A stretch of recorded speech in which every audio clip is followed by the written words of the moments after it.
This is the nameless protagonist.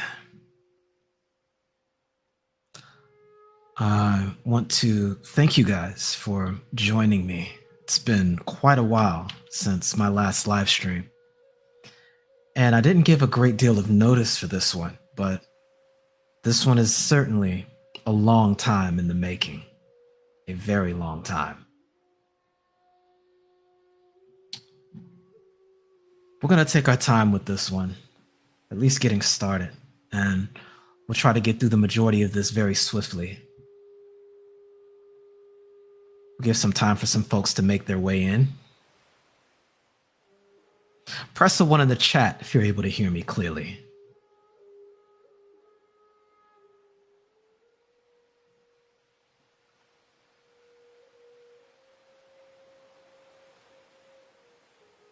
Excellent. Excellent. Looks like you guys can hear me loud and clear. Give a couple acknowledgements before we get started. We got Gyogami here. Os. Spainman. Os. Shango Zulu. Os. Ogun's Machete. See you, fam. Os. Cleveland Green, he says, Os. We've got Ankh here as well. What's going on, fam? Os. All right, you were dropping ones to let me know you can hear me. Got Prince here. Os. An all-star. Os. Guess we better go ahead and get started opening the dojo then. Got a couple people. Go ahead and get things cracking. To start off, to the founders of the space, Os. To those of you who've joined the dojo here today, Os. And for those of you who will be listening in on the playback, Os. This is the nameless protagonist. Today, our objective will be covering a topic that I think is very important.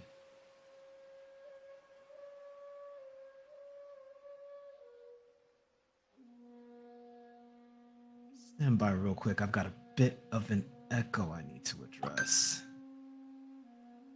There we go. Perfect. Okay, we're going to be covering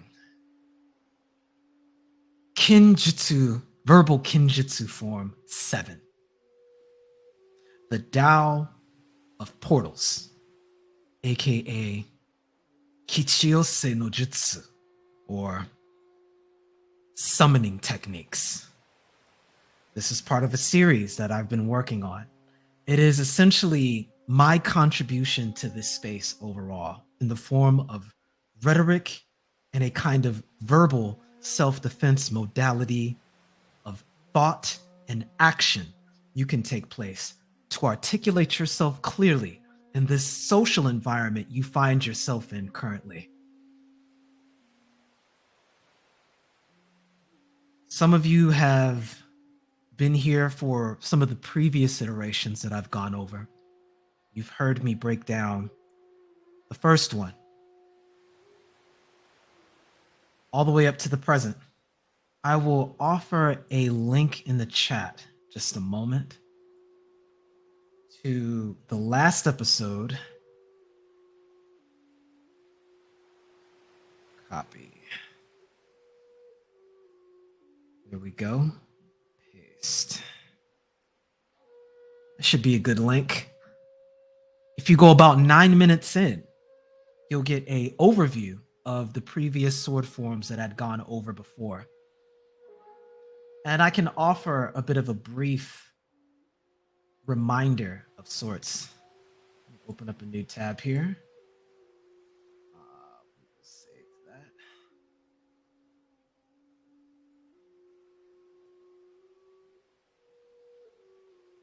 There we go. A lot of notes here today. So the previous first one was dealing with social dominance order. It addresses the issue of in-group, out-group dichotomy. At its core, it deals with the recognition of how human beings form a hierarchy. It it's not so much destabilizes, but it offers a different way of understanding the way intersectionalists impose the difference of one's social standing within a particular social context. In other words, they have this idea that your race, your gender, and all of these things play a role in the predisposition an individual takes with regards to potential outcomes and whatever stereotypes you may have imposed upon you. They are partially correct in that. But social dominance order takes it to a more balanced approach where it's rooted more so in reality. In truth, there's a difference between the way men and women are treated. Stand by.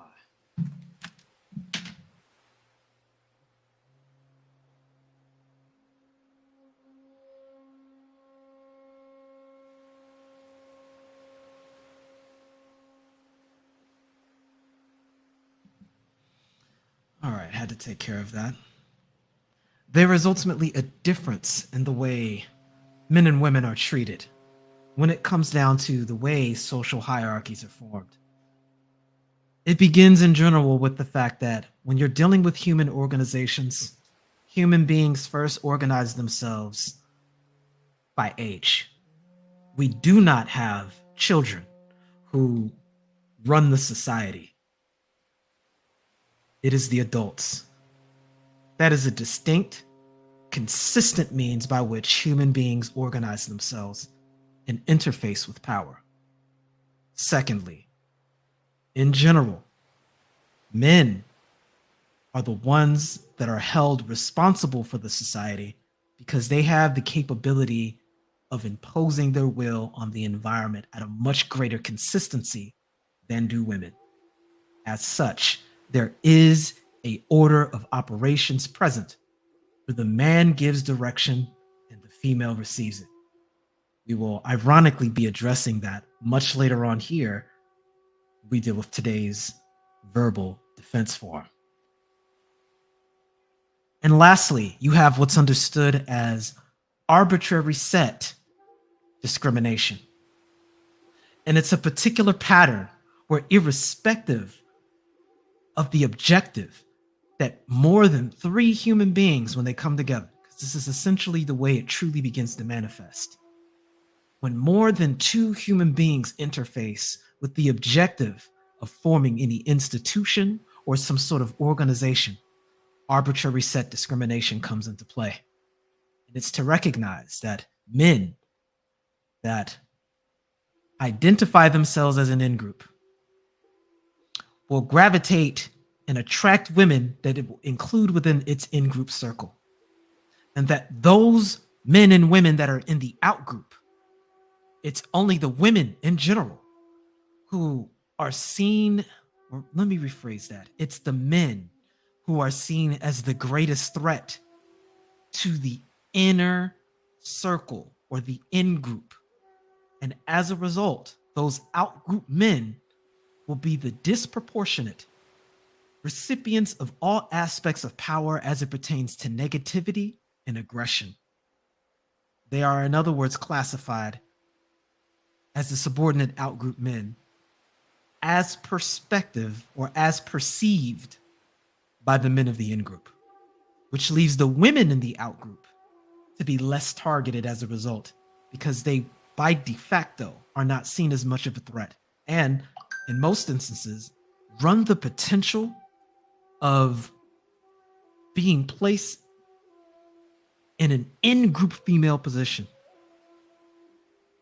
In other words, they can be added to the inner circle. If you take a look at any means by which human beings organize themselves, be it a church, religion, a political party, any context under which human beings aggregate, this rule you will find is more often in effect than not. And that's very important when we deal with a lot of the claims that intersectional feminism levies against modern society. And it will use that distorted lens and view even human interaction in antiquity or in even places that don't have an infrastructure as reformed. And speaking of infrastructure, that leads us to the second form, environmental mastery. This is if you can, in your mind's eye, view a Venn diagram, which is two circles which overlap with each other. And when those two circles overlap each other, there is a space with which they share. These are two elements that are comprised of completely different ingredients that have the ability to mutually influence each other. One circle is civilization, and the other circle is culture. And together, when they overlap, you get the environment. And it's interesting because there are three primary levels at which you can experience this overlap. Firstly, it's the natural environment. Consider it nature, that which is around you that would have existed irrespective of your existence in the first place. Say you live in a desert, that is your natural environment, the forest, the particular elements provided for you by nature is the natural environment.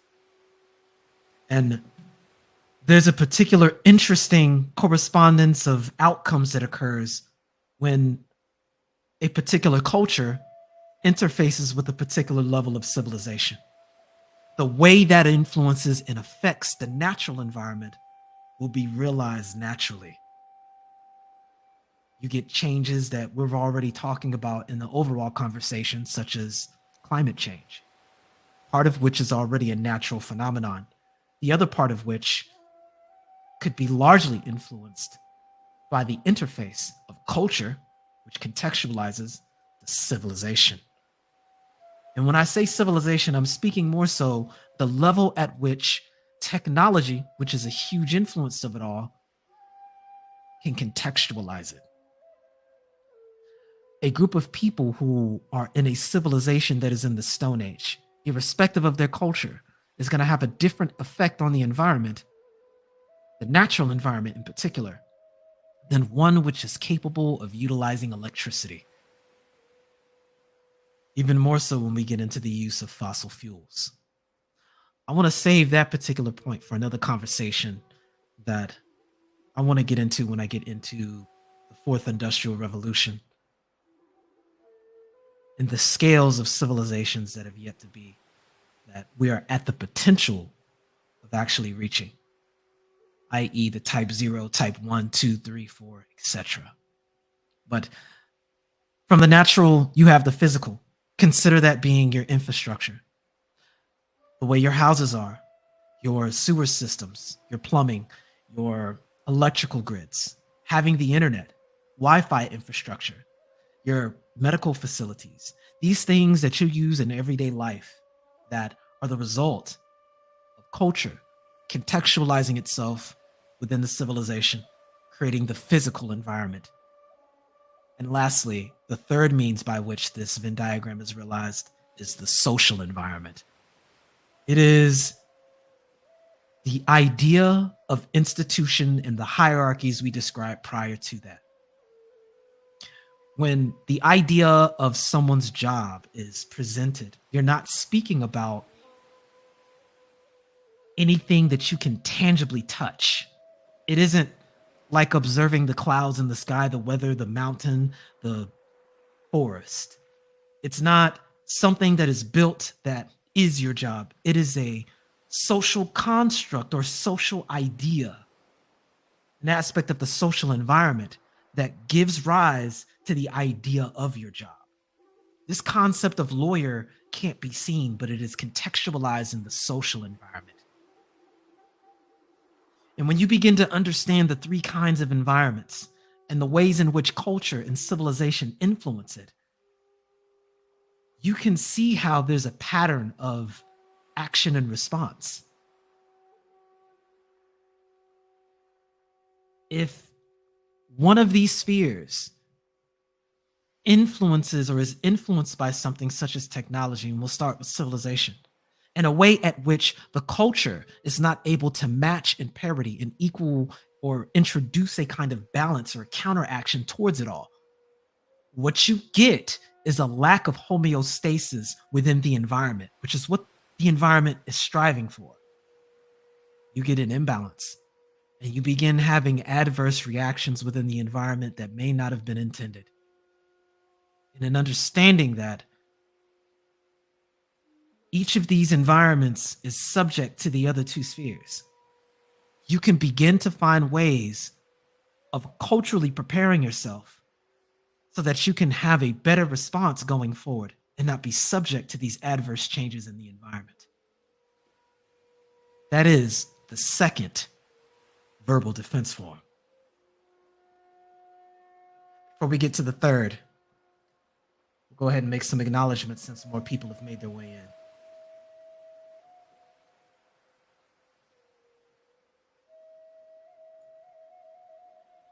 We've got Shidwi here. Us.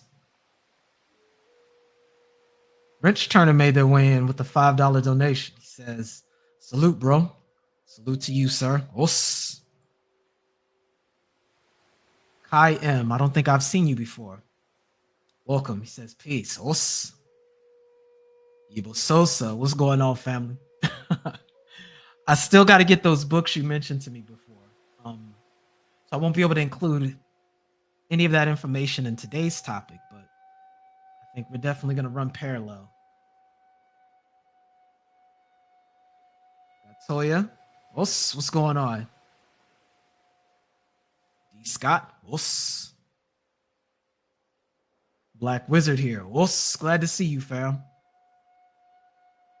Vernon Kings. He says greetings. What's God Flow, the one thy hate. What's good, man? Oh, okay, that's James. Gotcha.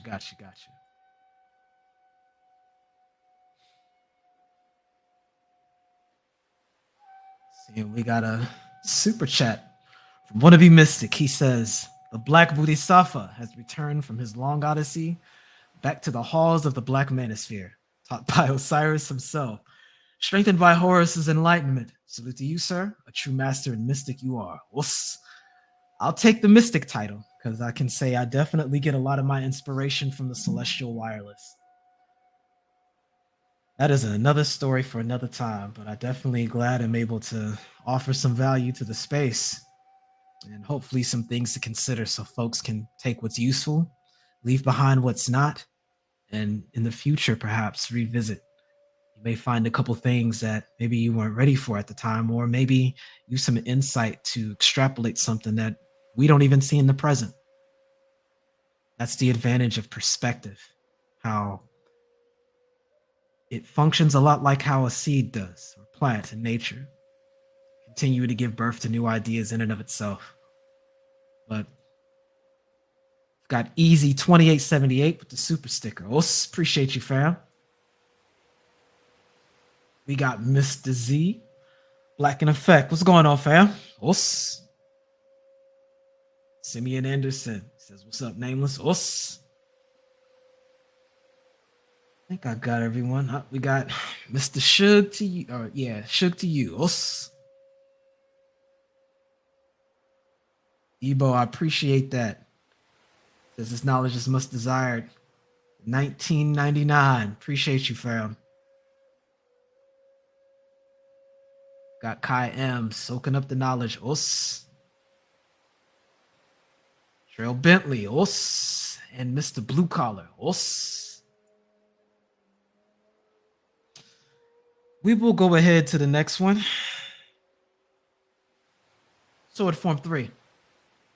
The Demon Gate. And I'll paraphrase this because most people who've heard me on panels have heard me refer to this form quite often. And it's because of the value that Maslow's pyramid of needs. I really think it hits home. I think it hits home because it addresses a lot of the problems that modern day psychology really has, I won't say it's failed to overlook, it hasn't fairly prioritized the impact of these things. And whenever it does so with this idea of presuming something to be wrong rather than valuing what things look like when they're correct. There's this overemphasis of if you aren't in a particular way, or if you aren't animated by a particular kind of energy, then something's wrong with you. And so it goes out of its way to identify all the ways that something can be wrong with you and fails to acknowledge what things look like when they're right. So when he created this Maslow's hierarchy of needs, this pyramid of needs, you can very quickly make an interesting understanding and correlation with regard to culture, which was brought up in the second form.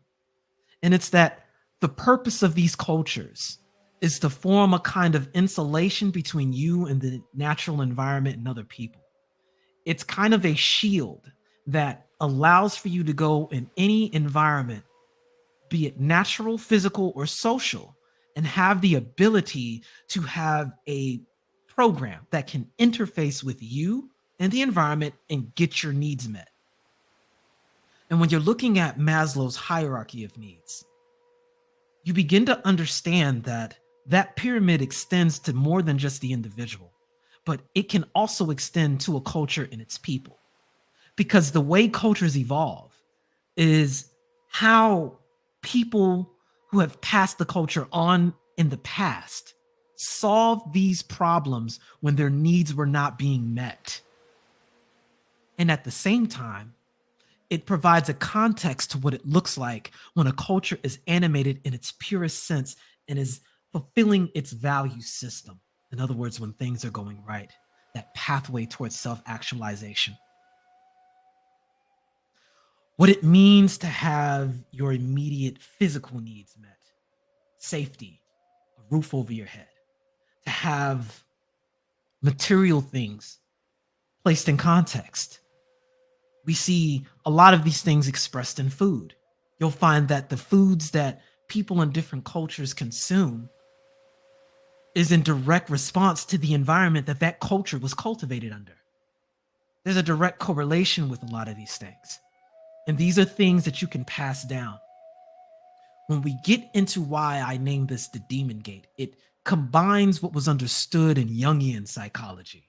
When we recognize that personalities that are developed have a kind of predisposition of interpreting reality,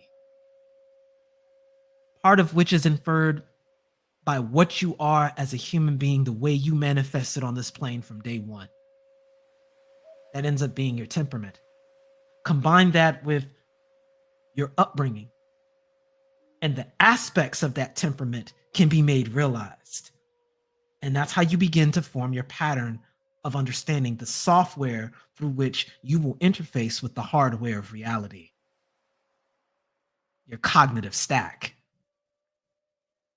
When you understand you have a set of preferences, strengths, and weaknesses, many of these things that are strengths are things that other people may find difficult. It's how you get introverts and extroverts. It's how you get people who focus in on the micro, those who focus in on the macro, and the rarity of those who can focus on both at the same time. It's in the wake of these strengths and weaknesses that a lot of those functions get allocated to our subconscious mind. And it's within that subconscious mind, those aspects that aren't so good, that get placed in your shadow. And they give rise to the idea of these shadow functions. And these shadow functions, and those in the occult that are familiar with this term, shadow work, is where we get to the part of you where when all else fails, when your needs are not being met and you don't know how to get those addressed, what you default to, what you fall back on, tends to be those underdeveloped functions that get things at all costs. So you'll find yourself in a position to where If your needs aren't being met, then you'll go out and seize them. You'll take them. I got to get mine, so I'm going to take yours, as the axiom goes. And this in turn leads to this patternization. If you come from an environment where your needs are chronically not being met, and you are not ever in a position to experience those higher levels of self-actualization, if those lower aspects of the pyramid are not being met, then as a default setting, you defer to those shadow functions, the lowest of which being the demon function. This can express itself with what you will do to others, and it can also express in what you will do to yourself. There are many people who will lash out and attack those that may have what it is they seek. And if they're not getting it in a form of aggression and protest, they may beat themselves up in the same way. I think this is the true definition, if you want to phrase this term, victimization or self-victimization, where one harms themselves so that they can provide themselves a proper outlet to cope with not having the needs met. In a philosophical sense, Friedrich Nietzsche went into great detail about this when they got into master and slave morality to a lesser extent, but I might leave that for another time because there's a lot of Western cultural undertones that go along with that I don't exactly 100% co-sign on, but I absolutely see them manifest in a lot of the political rhetoric that takes place now in the form of liberal versus conservative. I think outside of proper context it happens, but that's a digression from the point. The key to understand about Sword Form 3 and the Demon Gate is that there are certain needs that you have that aren't optional. And if you grow up without getting a proper means of those coping mechanisms, you will find yourself in a position to where you'll have to defer to lesser developed cognitive functions to do so, oftentimes within your shadow. And that will either lead you to overindulging in these things or to completely attacking others for having them.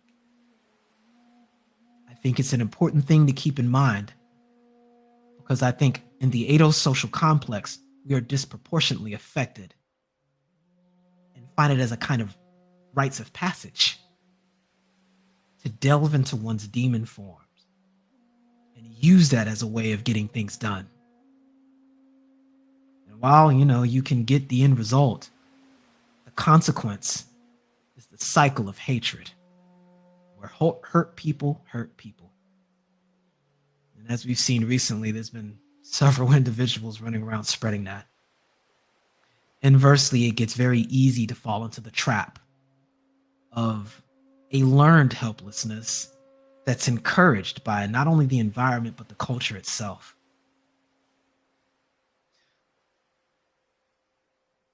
This is being presented not to create an affirmation of that, but to provide a new way of looking at it. Because just like there's the demon gate, so too is there the gate of heaven. When you understand yourself and what you need and the predisposition your culture has placed within you, it's under these contexts of knowing who and what you are that you can get out of a reactionary modality of action and get into a response.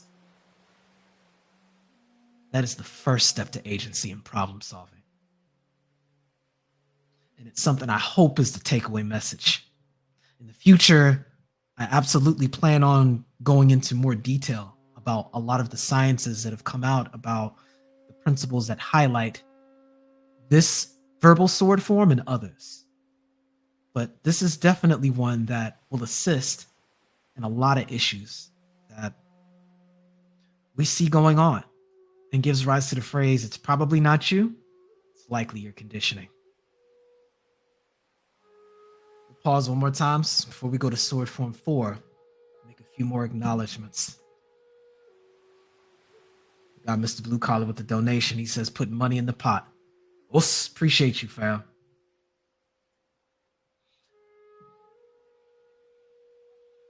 Got Wannabe Mystic.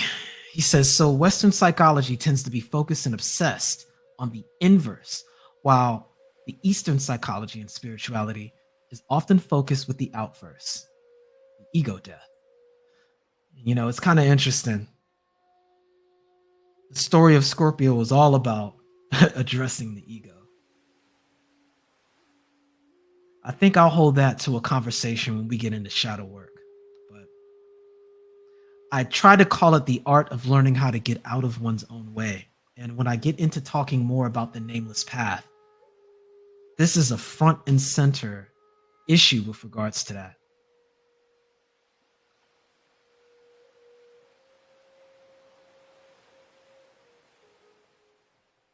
Ankh says we must tend to our physiological and psychological foundation, in other words. Absolutely. And I think a lot of the problem that the Ado-social complex runs into is there's an overemphasis on the material needs being met. And it's done at the expense of the non-material things, which are equally as important because they contextualize the reason for the meaning outside of raw survival. And it's kind of like a social diabetes, where if you come from an environment of chronic lack of the material needs and your safety, the end result is that your definition of success and your value system is going to be predicated on how much you can acquire for that. Human beings tend to go overboard with surplus with regards to what we value. If there's no control mechanism in place to help balance that, you'll overindulge. And you'll have these physical and material things in excess to what's necessary. And if it's done so at the expense of the non-physical needs, that love you're supposed to get from your family, that sense of belonging and purpose that your family and your culture is supposed to impart, if that goes underdeveloped, there are things you lose in the long run being human. And ironically, that tends to be the direction that the world is headed post-industrial revolution. And going into the fourth industrial revolution, what we see is the potential to amplify predispositions. We'll get to the fourth form now. We got McDrama Bear. What's good? Glad you can make it, fam. KP made it in. Salute. BGS, glad you can make it, fam. It says lessons from the dojo.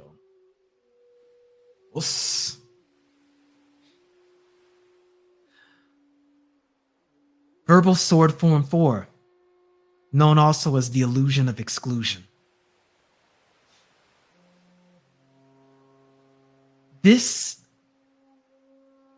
I had to put this one and include it because it's the beginning of entering into the more esoteric aspects of these verbal defense forms. I got the idea of the illusion of exclusion when I heard Malcolm X talk about the illusion of inclusion. And this particular thing has made its way forward with people oftentimes blindly stating we're not a monolith, which is not wrong.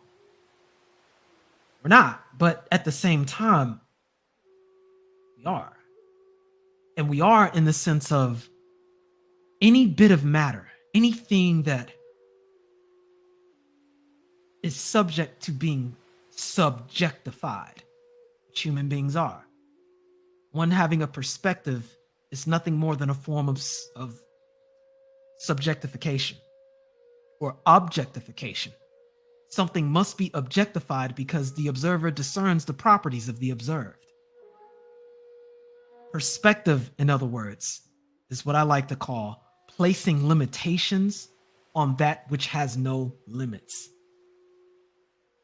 Since human beings have a limited capacity with consciousness to perceive things, we have to recognize that our perspective is reductive in nature. as such, it doesn't speak to the true reality of things. When we get into the true reality of things, we recognize that things are a bit more nebulous than you realize. And the more you try to focus on something, the more oddly elusive it gets. But you can collapse it. You can assign predisposition towards a thing, and it becomes exactly as you describe. A phenomenon that this occurs with is known as particle wave collapse. And if you get into the slit theory of quantum physics and understand how perspective is key, and taking a concept that is nebulous like a wave and being able to collapse it into predictable behavior like a particle, this applies to all things. In other words, yes, you are an individual, but you are simultaneously part of an aggregate at any given time. And that aggregate can have frequencies, waves in different contexts. And yes, you have agency as an individual to make certain decisions. Those decisions are subject by and large to your presupposition, which is all the way outside of your prefrontal cortex's realm to influence, which is why you have to do a great deal of work to educate yourself and be conscientious of your decision making and your choices. In other words, discipline of the mind. This isn't an easy thing, and it definitely isn't the predisposition of most human beings to do. When I got into the fourth sword form, into the illusion of exclusion, I began highlighting things such as market behavior. For my investors that are listening, you're familiar with the Elliott wave principle. For whatever reason, this Elliott wave principle can apply to damn near everything, from predicting market trends to discerning the behavior of the flight industry, what passengers may do, the behavior and tendency of students to take certain courses, the likely pattern of decision making of anything where free choice is given. The more you examine the Elliott wave principle, the more you begin to see patterns emerge from human behavior in aggregate, and it looks just like a wave. It's just like the principles that are described in particle wave theory and quantum physics. And the moment you isolate an individual and break them down, that macro can collapse to a micro. You can plot a chart of certain conscious decisions, but that doesn't divorce you from your connectivity to the aggregate. It is exactly like the particle wave theory describes. Human beings are in a superposition of being both in the aggregate and an individual. And where you are depends on where your perspective is at any given time. And it's a strange way to operate intellectually, because Western culture doesn't provide good models to understand this from, because it bases itself on a perspective-based understanding, and at the same time it doesn't give you a perspective because it doesn't give you time to learn who you are. So here you go running around making all these individual choices that were literally handed to you by the superculture. And this industrial model of conditioning and programming people has succeeded right under everybody's noses. But I'm digressing. Sword Form 4 is something that I'm definitely going to go back to. And I encourage you guys to go back into the archives on this channel in the live section and take a look at that stream I did where I broke down the verbal Sword Form 4. I think there was a lot of references and material I left there that's definitely worth reviewing. And for most of the videos, if you take a look at the description, that's where I have a lot of my notes at. And you can go and take a look at the links and the studies that I use to support the points that are there. I think you'll find some benefit of considering it going forward. But we'll get to Sword Form 5 now. We're almost there. Force versus power. And I can sum this up with the axiom that started as a question that was asked me a while ago. I asserted that the difference between force and power can be realized with this axiom of 1 with 10 is less than 10 with 1. And it's usually better to have a visual representation for some people so you can see what's meant by that. Type this in here.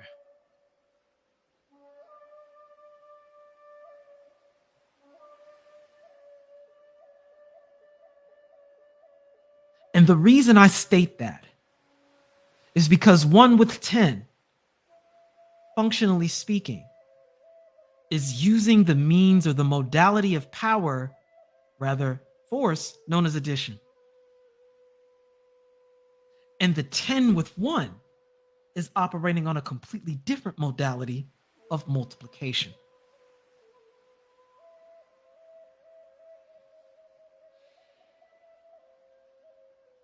So if we understand that the means by which the 1 with 10 has to operate is with addition, in the short term, he is able to demonstrate great prowess.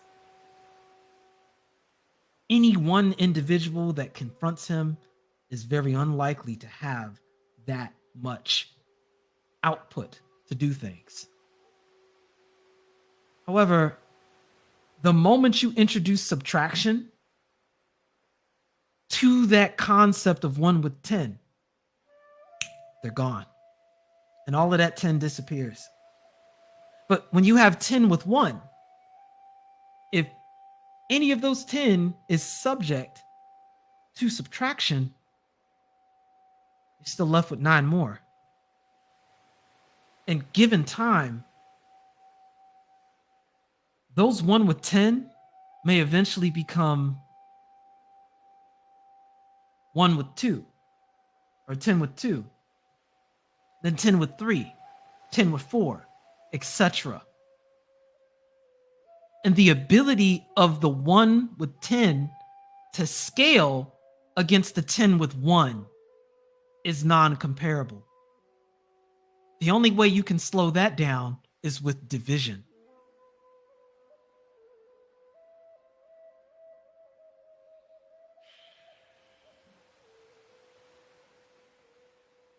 I think it's what really puts people in the Edo social complex in a position to where, because we're so used to walking around as being the 1 with 10, we can get things done in the short term and with good timing. But the overwhelming majority of our problems happen as a result of competing with other people who we could defeat on a one-on-one level, but with enough time, there's so many of them able to get the exact same thing we have that there's no comparison. With as much money as you get, your 1 vote versus somebody else's 10 is going to outweigh you in a lot of those instances. The ability to diversify your area of expertise. Say you're facing a group that have 7. You've got 10 with 7. Yes, on a one-on-one, your 1 with 10 is seeing them. But it doesn't mean anything when they can aggregate with each other and outproduce you in almost everything they can do. Create their own structures, create their own institutions, find other means of resilience that you can't tap into because you're by yourself, essentially. This concept plays into a lot of social issues that we see that sprout really from American exceptionalism. But Eidos in particular is really taken by this. Because going back to sword forms 2 and 3, when we talk about environmental mastery, how the civilization has outpaced the culture's ability to adopt. The technology has put us into a position to where we can do more with less. And at the same time, we're doing so from a cultural orientation of lacking. And so anything we do acquire, unlike everybody else, we acquire not because of our demographic, not because of our culture, but in spite of our culture. And so we walk around as islands to ourselves with damn near no peers. When we reach that 10th tier of power, we're alone. And we look at a bunch of people that we can identify as, quote, lesser, but they're more interconnected, they're more integrated, and they're able to withstand subtraction. And they're able to essentially outscale anybody given enough time, which is precisely what we see. It is an understanding, in other words, that human beings were meant to be formed in groups, to be social clusters that cooperate and aggregate with each other to solve problems. We're not meant to, not as a species, and that's not how we got here, to survive on rugged individualism alone. We are meant to aggregate and form organizations, hierarchies, structures of power, and impose our influence on the environment, however we culturally see fit, be it through mastery or resolute acceptance of it, to where we can integrate the environment into us and become one with it. That's not done with force, the one with 10. It's done by the 10 with 1. Force versus power. And lastly, and I'll go over this briefly, verbal defense form 6, verbal sword form 6, the way of systems, aka chaos and entropy. And this one was a big one because it essentially helped break down the understanding of how systems work. Because I think the reason why we depend so much on force is because we fail to recognize how 99 and 1% is not the same thing. Possibility and probability are conflated far too often with each other. And human beings, in order to deal with the lack of likelihood of things occurring that are in a probable or a positive meta state, systems were created. And the purpose of those systems is to produce the failed states or failure states and increasing the likelihood of those positive ones. You can't introduce more freedom to an environment without inversely creating more opportunities for failure. If you're stuck in a sense of rugged individuality, probability absolutely disappears and vanishes into the ether for you. If you are stuck on doggedly moving forward, 1% and 99% are seen as 50-50. And that is the definition of irresponsibility at its core. There is no real situation where if you knew the probability of failure was at 99%, that you, an individual empowered with the ability to problem solve, would present that to your superiors as an acceptable percentage because you say it's 50-50 because the two outcomes are fail and not fail.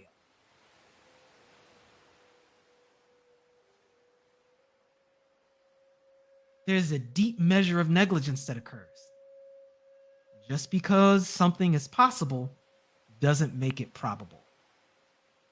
And that's why you introduce systems to maximize the opportunities, to remove failed states and increase success states. The two go hand in hand. And a failure to understand how systems work is a recipe in setting yourself up for failure as a group. And it will exclude you from power in the long run. You must participate, influence, and utilize systems because they greatly influence and scale your positive outcomes in the long run. The Tao of systems. The link I gave in the chat earlier to the previous live stream where I gave a previous breakdown of a lot of the stuff, that was the live stream where I covered Verbal Defense Form 6, the Tao of Systems.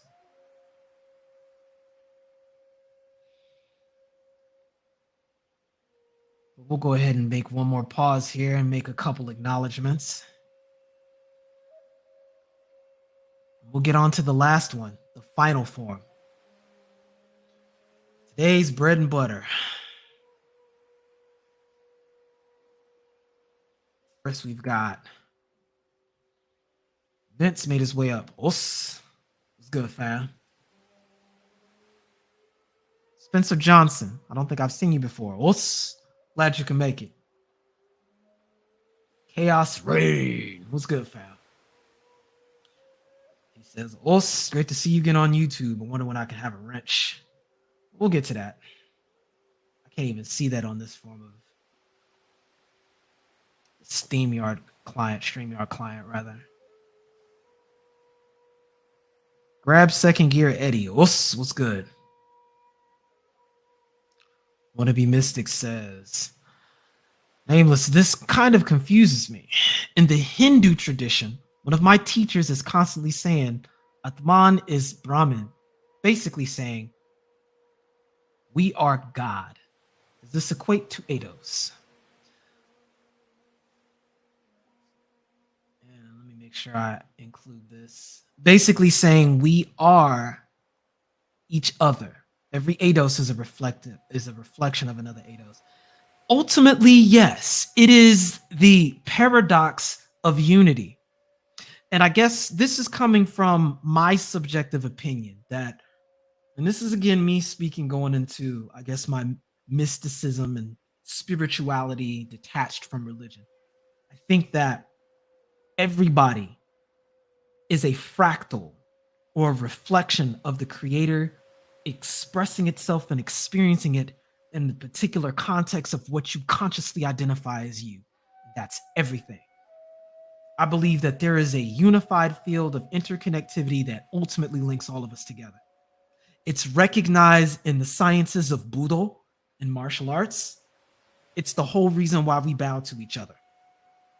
We see the God in one another, and irrespective of what we express in our prefrontal cortex and our minds and our egos, irrespective of what we present outwardly, within us is that godly interconnectivity.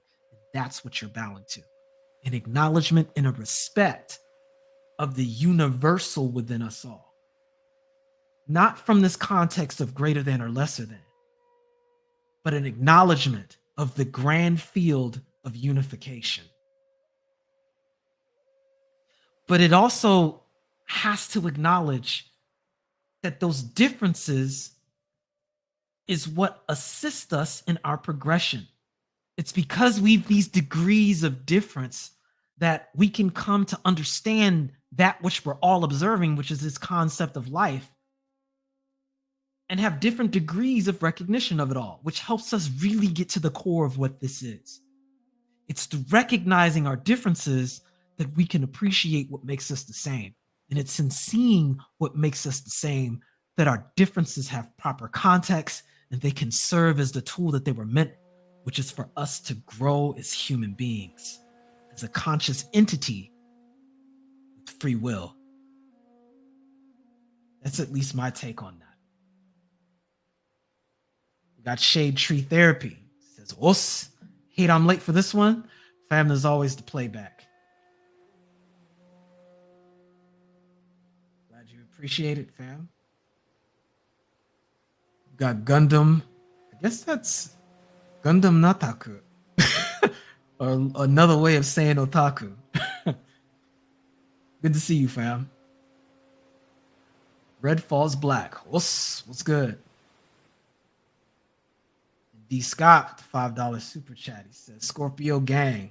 Appreciate you, fam. People quick to see if anything happened on Cash App, just in case I miss it, because my phone's slow. Nope, looks like we're good.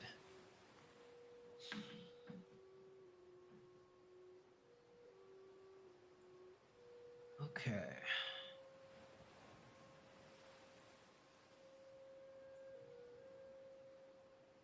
Save and go to. There we go. All right. Took a little time, but we're here. We are going to be going over Verbal Sword Form 7, the final verbal defense form.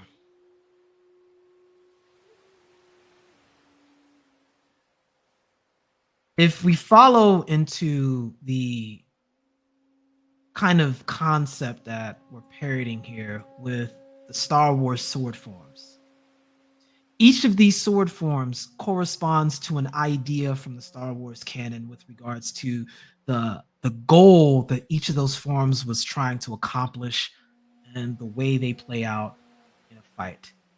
And I wanted to make proper verbal comparisons to these two because 7 is the big one.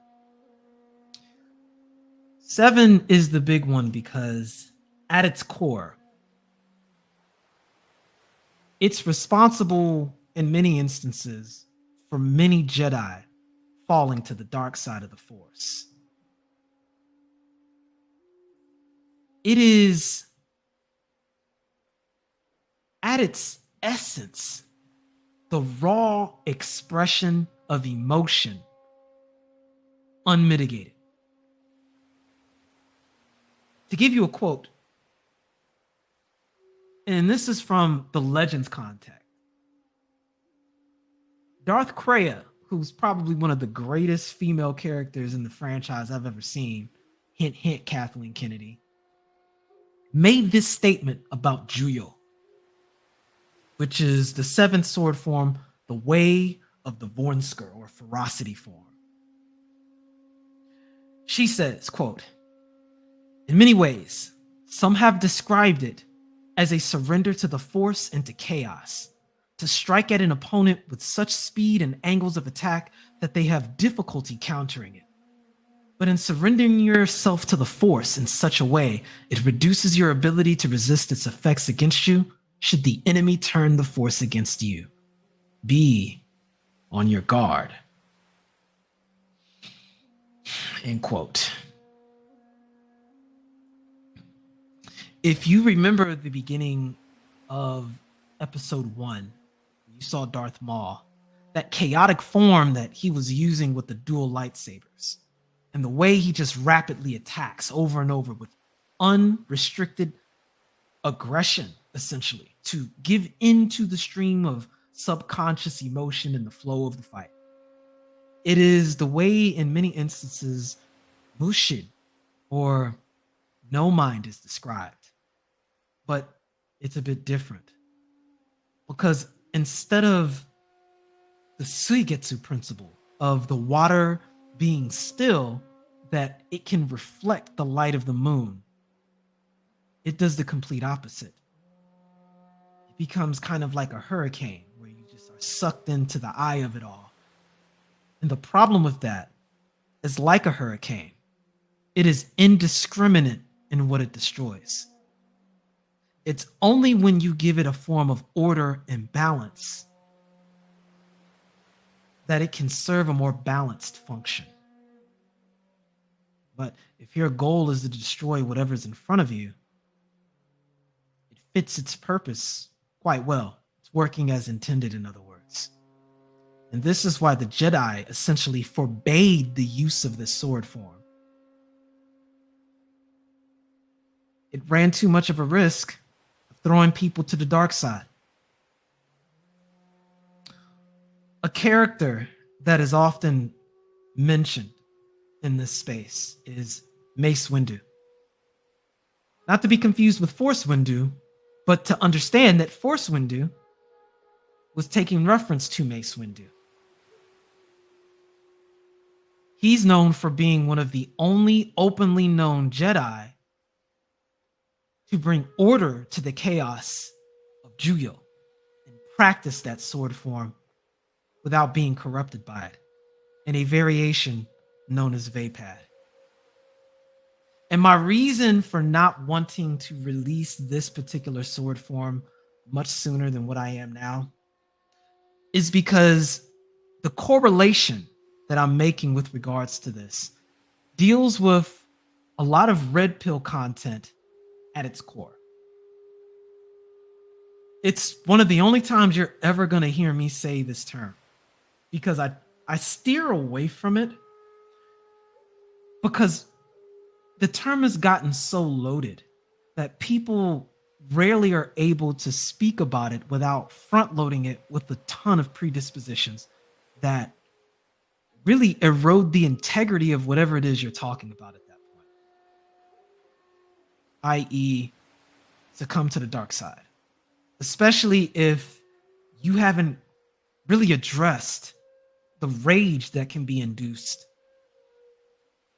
by having the construct of your reality torn down by coming across a lot of the information you see, especially if you haven't built yourself back up or found a proper system to assist you in reconstruction. Reconstruction of your ego, reconstruction of your worldview. It is a process that must needs be respected. That's why I didn't want to present this. I was even thinking about putting this behind a paywall. But it wasn't until I gained an understanding of the variant Vapaad form equivalent to this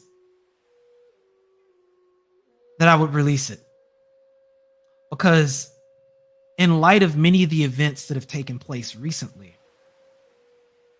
I think it's proper to introduce it now so that you can have an additional framework to understand what's being presented to you when these concepts reveal themselves in both rhetoric and in your everyday life, but especially in the rhetoric, so that you can have a kind of balance for whenever you are presented with this overwhelming dark side energy, you have a proper way to respond. And you can reflect and refract that back towards the source that's aimed at you. And not for the purpose of aggression to attack, but as a means of self-defense and benevolent indifference.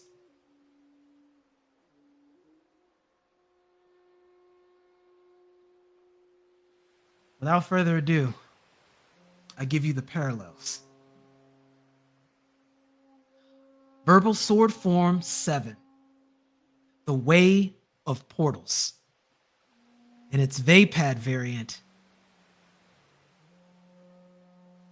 Fuuin Jutsu, or the sealing technique.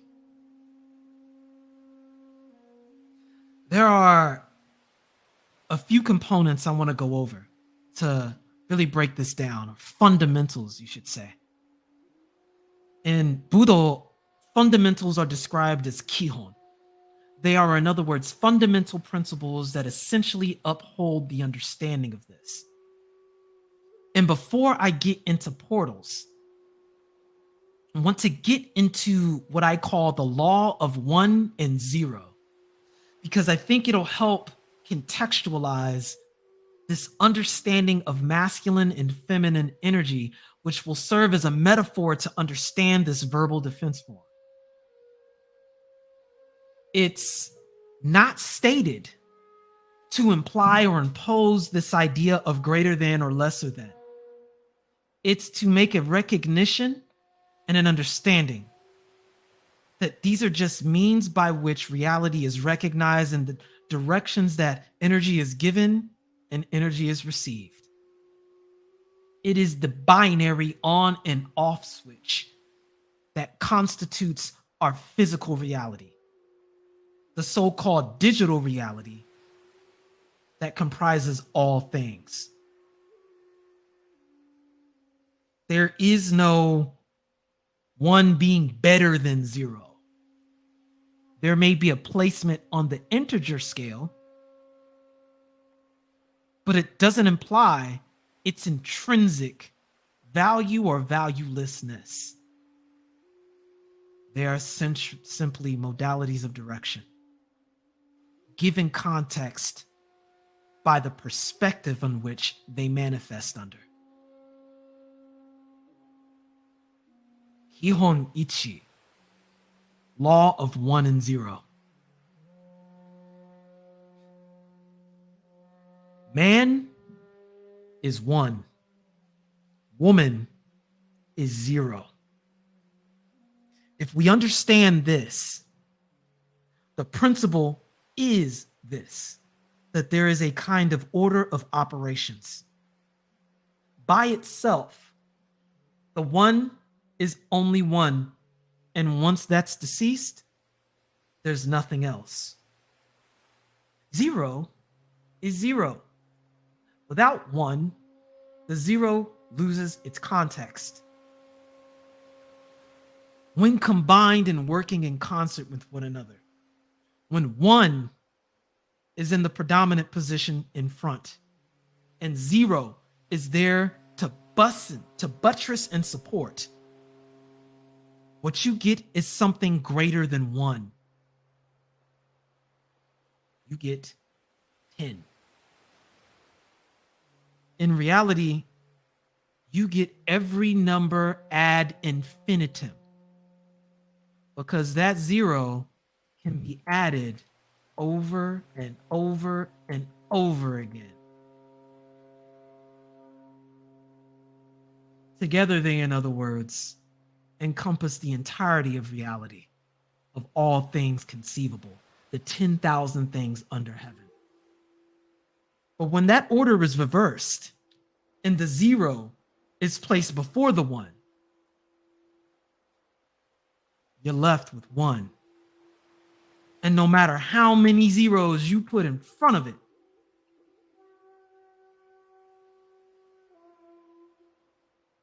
in the end, you're still left with 1.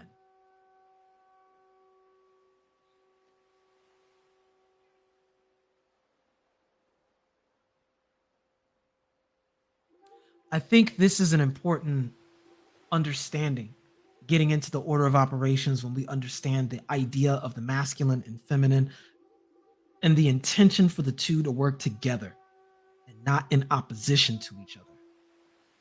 Because if they're working in opposition, 1 alone is a death sentence. 0 alone is precisely that. 1 out of order or 0 out of order is actively working against the potential that could be made realized by the 1 by itself. But 0 acting within its proper context is able to make possible and facilitate an infinite number of possibilities. That 0 in that context becomes limitless. I put an asterisk behind the limitless. But it's to imply and to highlight that the 1 and 0 working in concert with each other towards an objective can attain anything. But divided, it gets nowhere. It's with this fundamental predisposition, this Kihon Ichi, this first foundation, that sets the context for the next.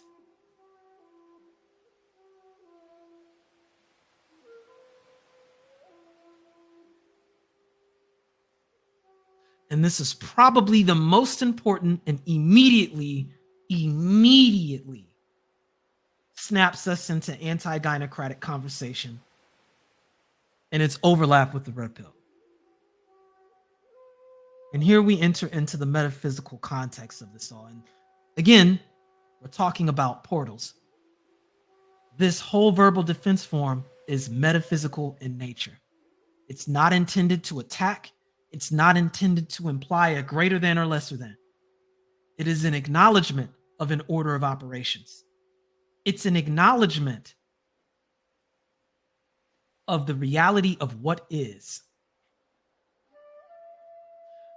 Real quick, press a 1 in the chat if you guys can hear me. I just had some internet issues. It's reminding me my connection had went out. I want to make sure I'm still loud and clear to you guys before I continue.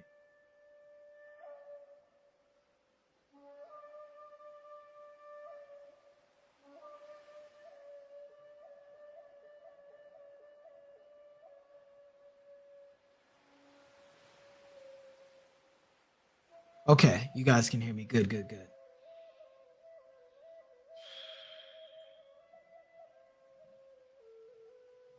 Kihon ni portals are not points of origin. I'm going to say it again. Portals are not points of origin. Portals are a means by which two planes are successfully united with the intent and purpose of serving as a modality for one thing in one plane to traverse to the other. In other words, for a portal to even be made implies that it's bringing forth something that has already existed and bringing it into another plane of reality. To bring forth something that is conceptual and bringing it from its immaterial to its material, or from one plane, irrespective of its nature, to another. Another concept or another thing that does the exact same thing is a gateway. Another thing that does the same thing is a bridge. Its purpose is to serve as a means by which two planes are bridged together, are tethered together, are brought together. They are, by definition, impossible for the portal itself to serve as a point of origin. I want that to sink in for a moment.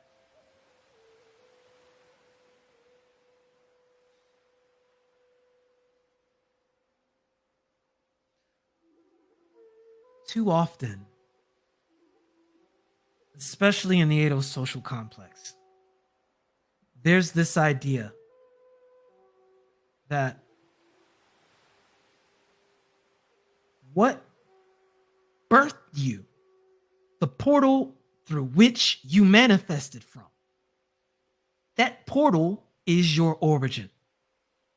And that origin implies a right to you. Not that that which has been brought forth has a right, but the portal itself has a ownership over what came through it. It's no different than saying that because you walked in your front door, that you came from your front door. In a certain linguistic context, that makes perfect grammatical sense. But in a deeper physical sense, you are not from the door. You just came from it. That's important to recognize. It's so simple in its articulation. But really think about this. There's a process that was involved to go from being out of that portal to before you got here. You don't have bridges claiming to own the cars that it supports. So too, can you not have portals and gateways and doorways serve as points of origins to say that you are of that door, No, that door served as a means by which to bring you to a place from where you originated to where you will now reside. Orientation by nature cannot be based on the portal. The portal has one job, and that's to maintain its integrity so that it can support the weight, the context, and the gravity of which is being brought forth from it. Which leads us to the third point. Kihon San, the ritual of summoning.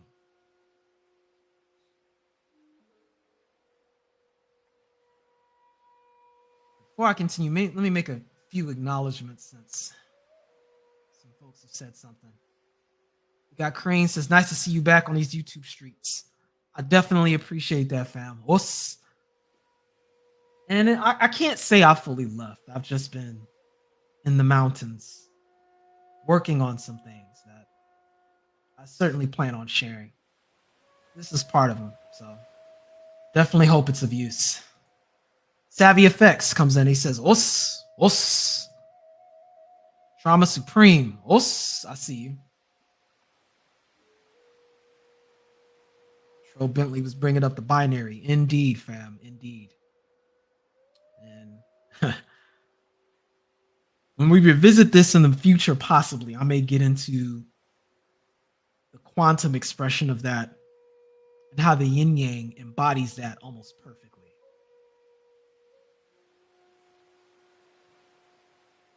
Let's see. I think I got everybody. I don't know if I got you, Passport OG. If not, us.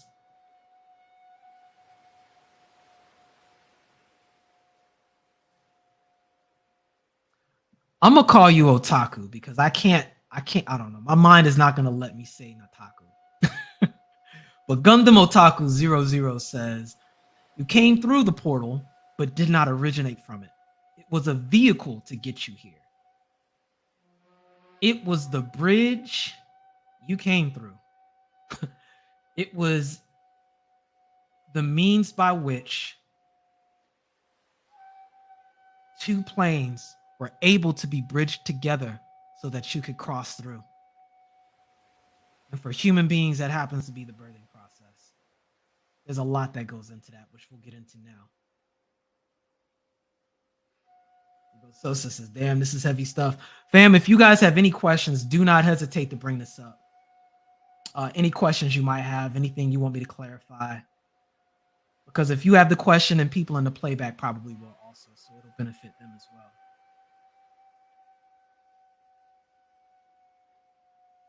Yeah, so I want it to be heavy but digestible. Heavy but digestible. This is meant to burn slow.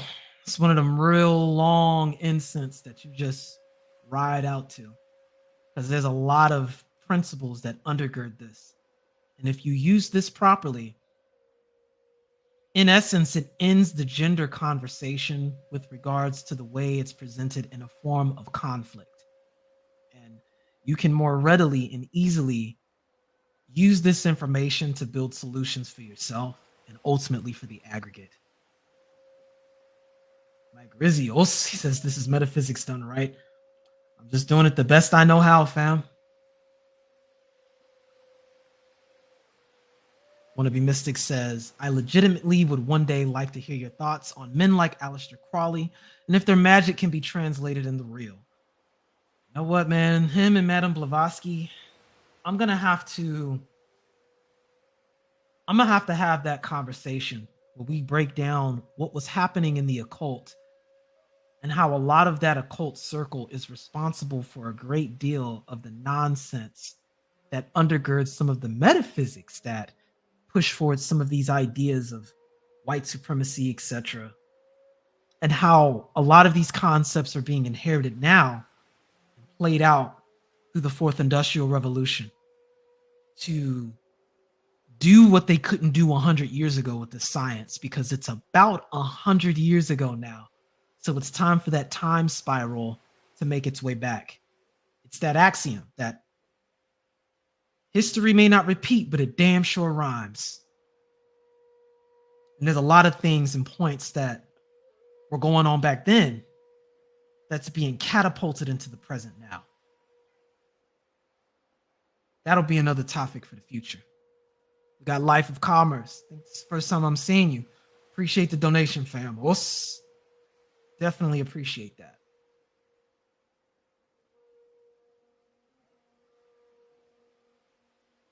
But we're here in principle. Kihon ni, or Kihon ichi. Again, the law of ones and zeros. Men are one, women are zero. Western culture would have you believe that this is a value delineation, a value judgment. But it's just a recognition of an order of operations. And when it works as intended, there is no limit to the possibilities that can be made realized. Kihon ni is addressing the reality that portals and gateways are not points of origin. They are means by which two planes are brought together for the purpose of something to be traversed through it. Which leads us to Kihon san, the third fundamental. The ritual of summoning.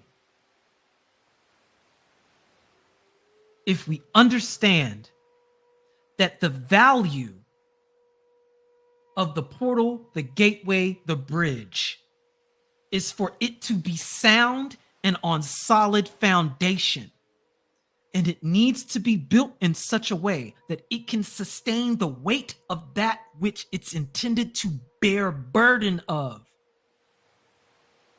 then if you don't take the time to properly prepare that gateway, that portal, that bridge, when you draw forth something from it, the portal will collapse. And in many instances,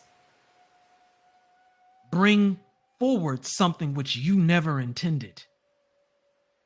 As such, it is the job of the summoner, that which will give context to the portal, the one before the zero, to have an understanding and knowledge of that which is intended to be summoned.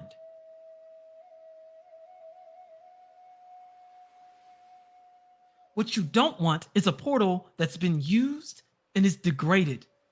It is dilapidated and unkept. It is old and has not been in a position to be in a state of preservation. That portal cannot serve its purpose.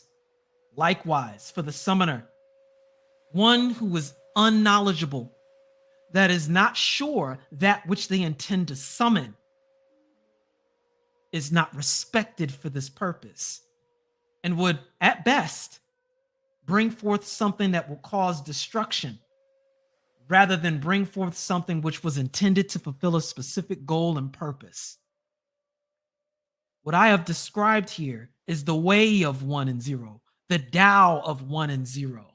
The way of women is that of the portal to preserve, to be in a state of preservation, to have the integrity and resilience to bear the brunt of that which is intended to bring forth. And that of the man, which is like the summoner, who through experience has to have a clear understanding of the purpose for this portal in the first place and an understanding of that which will be brought forth. We've seen this in the Red Pill spaces go back and forth about the key that can open every lock versus the lock that opens to every key. If you understand that the purpose of the portal must needs be established from the very onset and is given direction by the summoner or summoners, then the goal of their interface can be made understood, and the one and the zero can proliferate ad infinitum.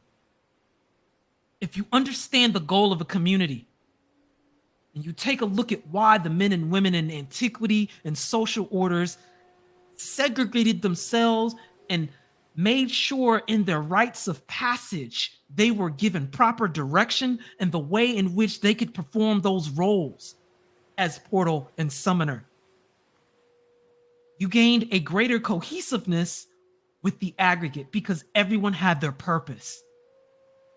The value in the portal is not how many things that got brought forth from it. It's balance, stability, and integrity to do so in the first place.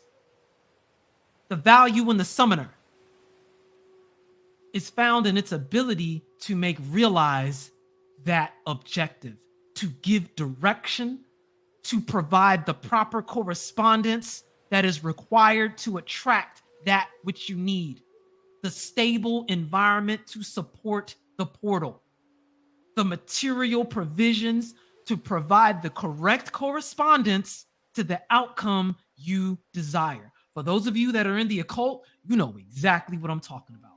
But for those of you that want to look at it in a more practical sense, that is exactly why you have family. That's the vetting process. That's what courtship is about. Things like dowries, these mechanisms that were used as a means by which to identify proper portals to draw forth that which you intend that will be good for your aggregate.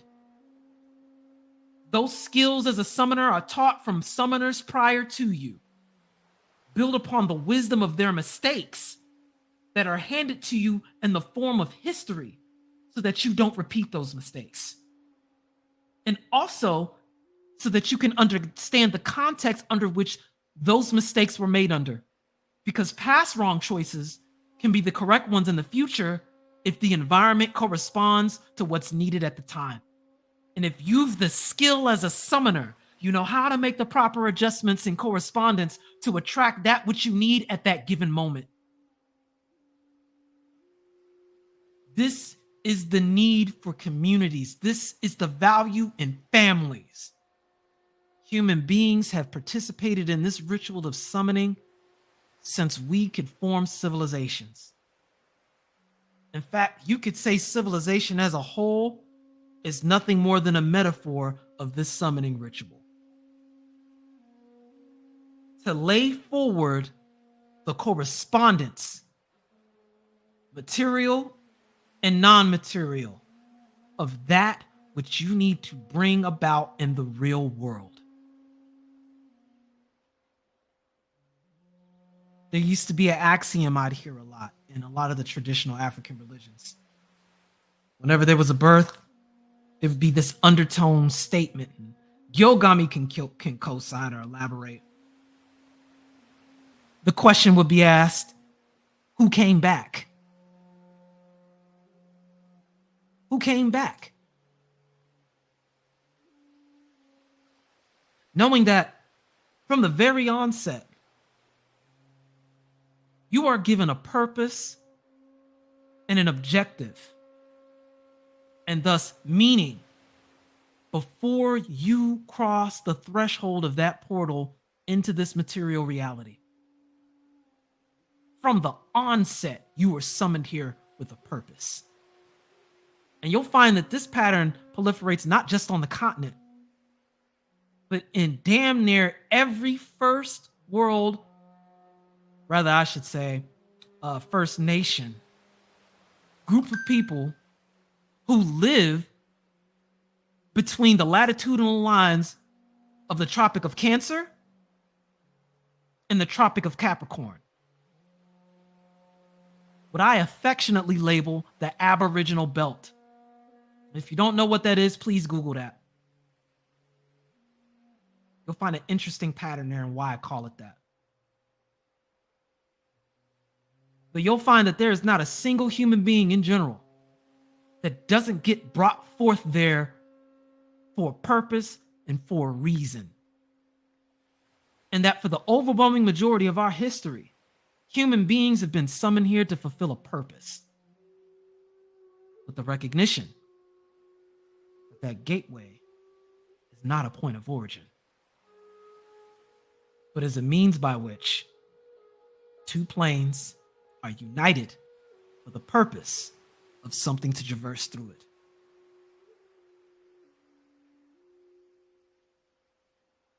This isn't a matter of greater than or lesser than. This is a matter of order of operations. The objective is our proliferation. And the moment you lose sight of that, you run into all of these complications that you experience now. It is profoundly unfortunate that the Industrial Revolution has assisted in distorting this by removing the first step, which is the purpose of the summon. What you are left with, if you don't provide the proper correspondence in that summoning, if you don't provide the proper intention on behalf of the summoner, and you leave it to chance, what comes through from that gate is what comes through from that gate. And you have no idea what you low-key may have been asking for. And if your emotional state is that in a state of lacking, of fear, irrespective of the frequency of fear you're manifesting under, if fear animates all the intention subconsciously behind that which you're summoning, what you will get back, what you will call forth, is that same fear. And it's going to be handed down by the way you choose, mold, and influence that portal. In a nutshell, this is exactly how epigenetics works. The cultural interference, the emotional interference that can affect you genetically. Specifically, the way the gene is expressed. And I need to say this carefully. The way the gene is expressed, meaning, yes, it can change. Environment makes a great deal or is a tremendous influencer in the process of methylation, which gives the signal for the gene to express differently. This can be done, or this is done, for the sole purpose of preparing the entity that's about to be brought into this plane for the conditions of the plane. That's why if the portal is compromised, so too is that which originates, or rather that transfers from, in its point of origination, ends up being influenced by that to the point where you bring forth a reflection of the fear that you animated the summoning ritual with. If you have someone that's being brought forth with no purpose, no reason, and no intention, and it's nothing but fear that animates that whole process, that's what you're summoning that entity into. That's what you're bringing in the next generation into. That's what you're being born into. And that becomes your new baseline, your new beginning. And that leads us to what I was talking about in Verbal Defense Form 3 about the Demon Gate, and a little bit about what happens with culture. Because if this happens too long, that becomes the new normal. You don't even realize it, but you were summoning positive entities, and now you're drawing in demons left and right. People who are calibrated to the environment that's being created because the gates, the portals, are being guided to be made that way. How much more so when there is no summoner at all? In the gateway, the portal itself, the chaos portal, is doing all the summoning in and of itself. That's going to lead us to the fourth one.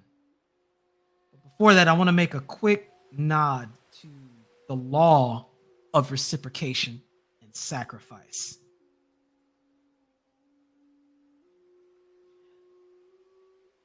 This is an important understanding to this ritual, and probably the key aspect of this ritual, where there is the law of reciprocal exchange. To draw forth something from one dimension to the next requires energy. Not only do you need to have the proper correspondence so that you can attract that which you're looking for, you need the energy, the proper means by which you make it happen. And the most common understanding of that is sacrifice. And I can say, in this reality, pain almost always serves as the most immediate form of energy exchange. There is very little you get in this life without sacrifice. It, in other words, requires change. And change is painful. The difference between pain and suffering, and I'm slightly digressing, is that pain, if it's experienced from a position of ignorance, if you have no idea why you're in pain, that's the definition of suffering. And it puts you in a position of helplessness and leads to a form of despair that very few things can rival. It is a form of fear of the highest order. But what can dispel that is knowledge and understanding of what's causing that pain. And from there, you can be animated with purpose. And when your pain is animated behind purpose, that becomes the currency you can use to purchase anything in this life. Sacrifice is the ultimate parallel to that, which is going to be very, very important. Because remember, in this medium, the portal, if it's operating with no summoner, is going to draw forth whatever it is it desires. Something has to be sacrificed for it. We'll put an asterisk on that. But before I get to that point, let me catch up on some of these messages.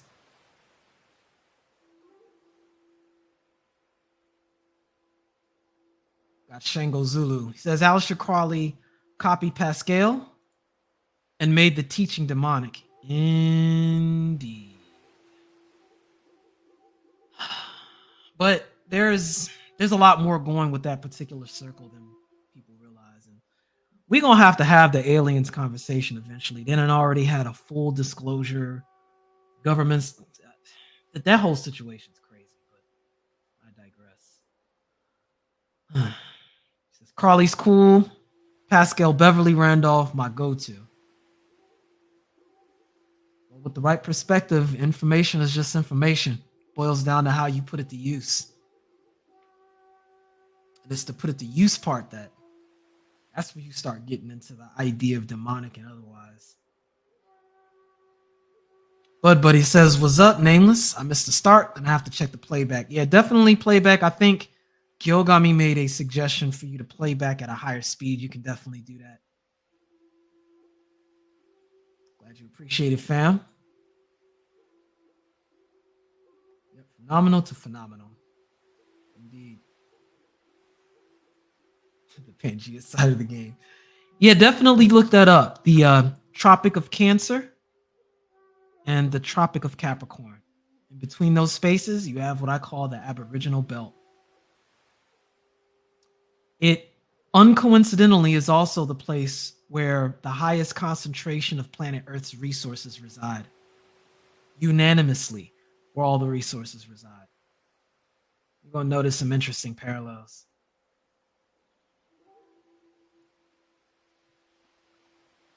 Nkoko and Nkaka, meaning the ancient, the elder, the ancestor.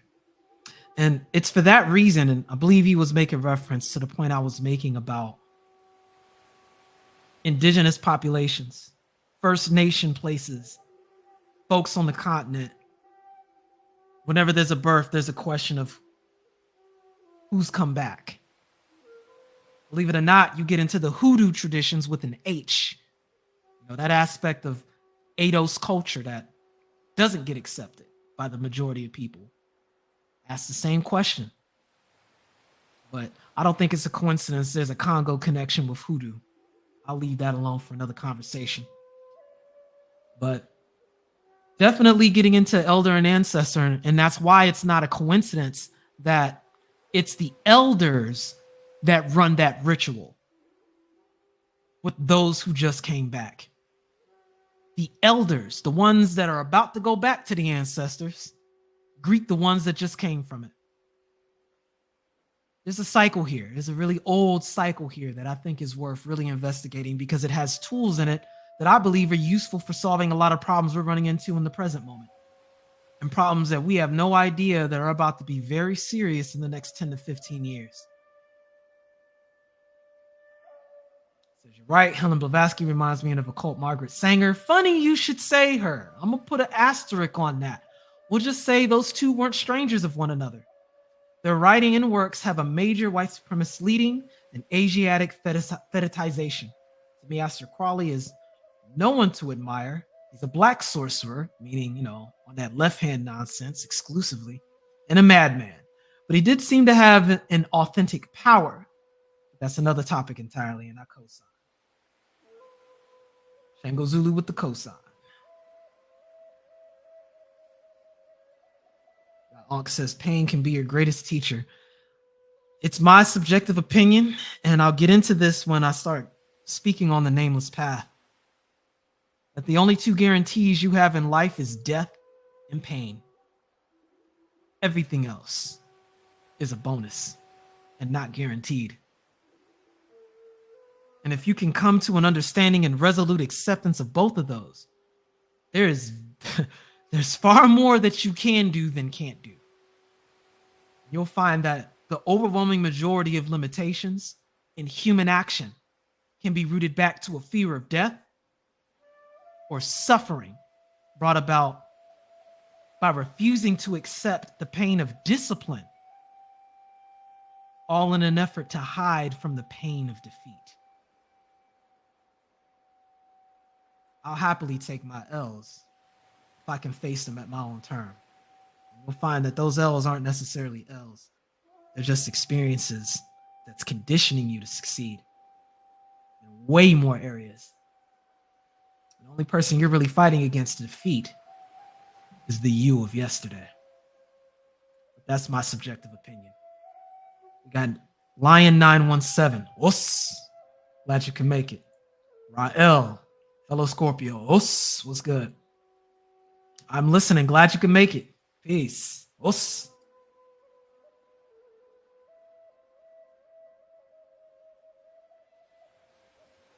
Ritual of naming. Indeed.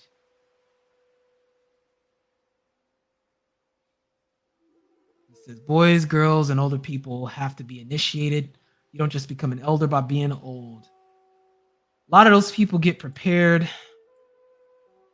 for those positions starting from when they're 7 years old and younger. They get identified by somebody that's designated for that off the rip.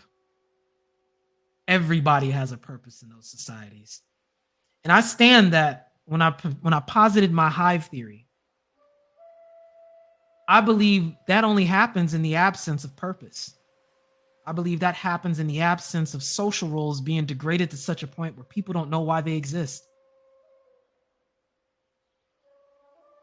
I think that is a big, big problem.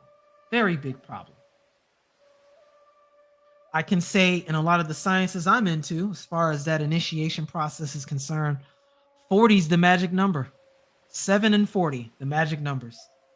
And from 7 to 40, those 33 years are prepping you so you can start your initiation. And initiation is just the beginning. People always forget that part. You ain't but getting started when you're 40. In many ways, adulthood begins at 40, but that's another convo for another day. Indeed, fam. See, I think we're caught up.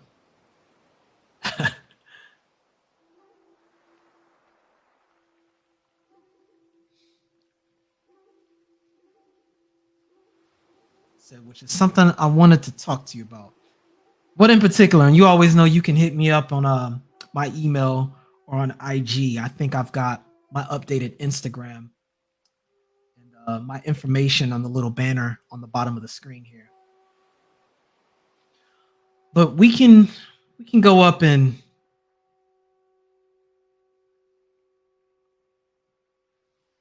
address this last part.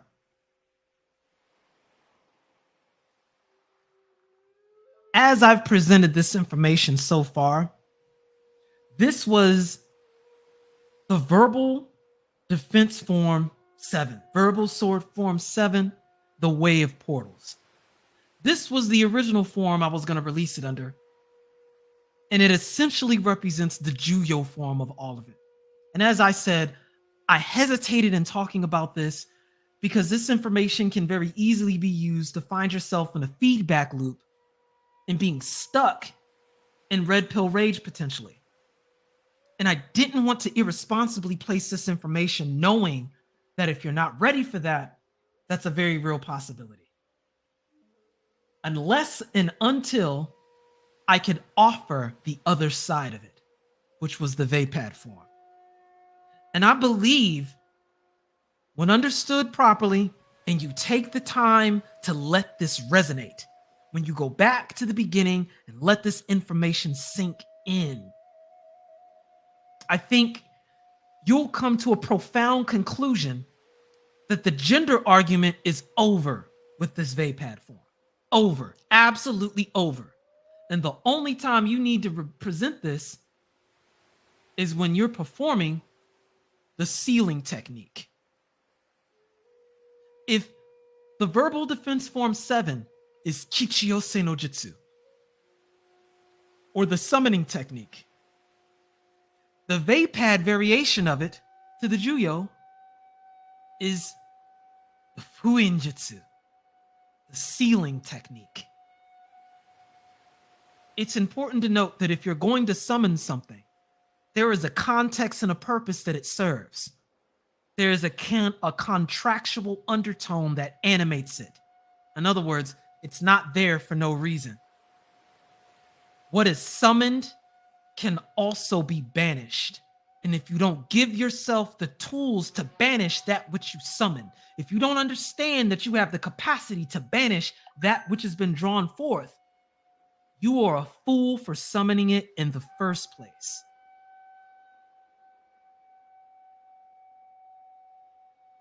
With Vapaad, that's exactly what made Mace Windu such a profound Jedi. So much so that even if his practical lightsaber skills weren't necessarily on par with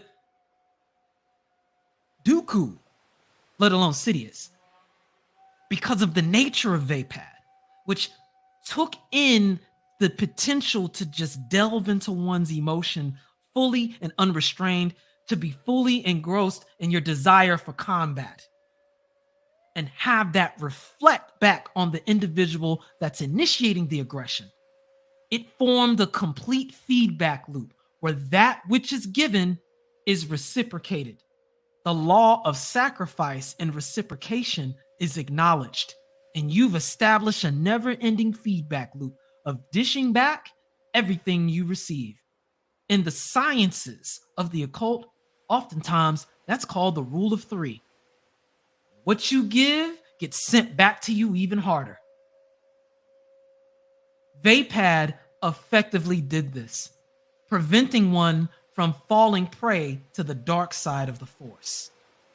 Likewise, the intention of this clause to go along with this 7th verbal defense form, its goal, its modality of function, is to keep you from delving into that red pill rage and seize what this is at its core and dissipate that negative energy and send it back just as easily as it came towards you, by recognizing the fundamental principles of what started it in the beginning. And it begins with 4 simple words. 4. And I'm going to type them in.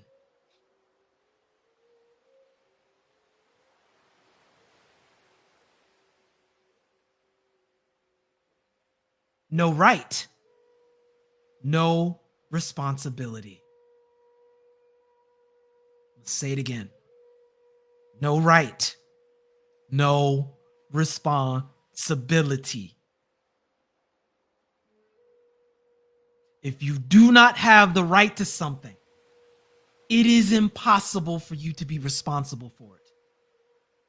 By virtue of having right over something, you can acquire responsibility, which is a reciprocal action of submission to authority. You have no responsibility for something that you don't have the right to. What you do have left, however, liability. And liability requires a third-party function to enforce authority, to coerce you to uphold that.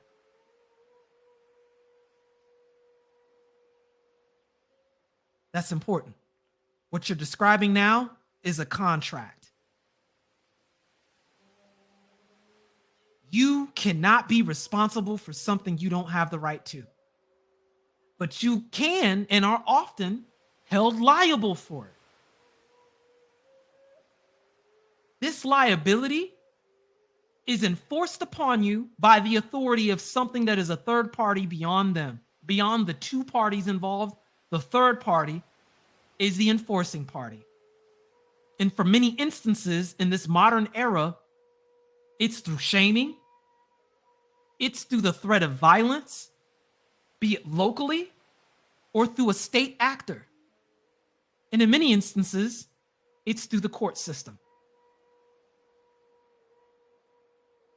It is precisely how insurance works. This system is the insurance system, copy and paste.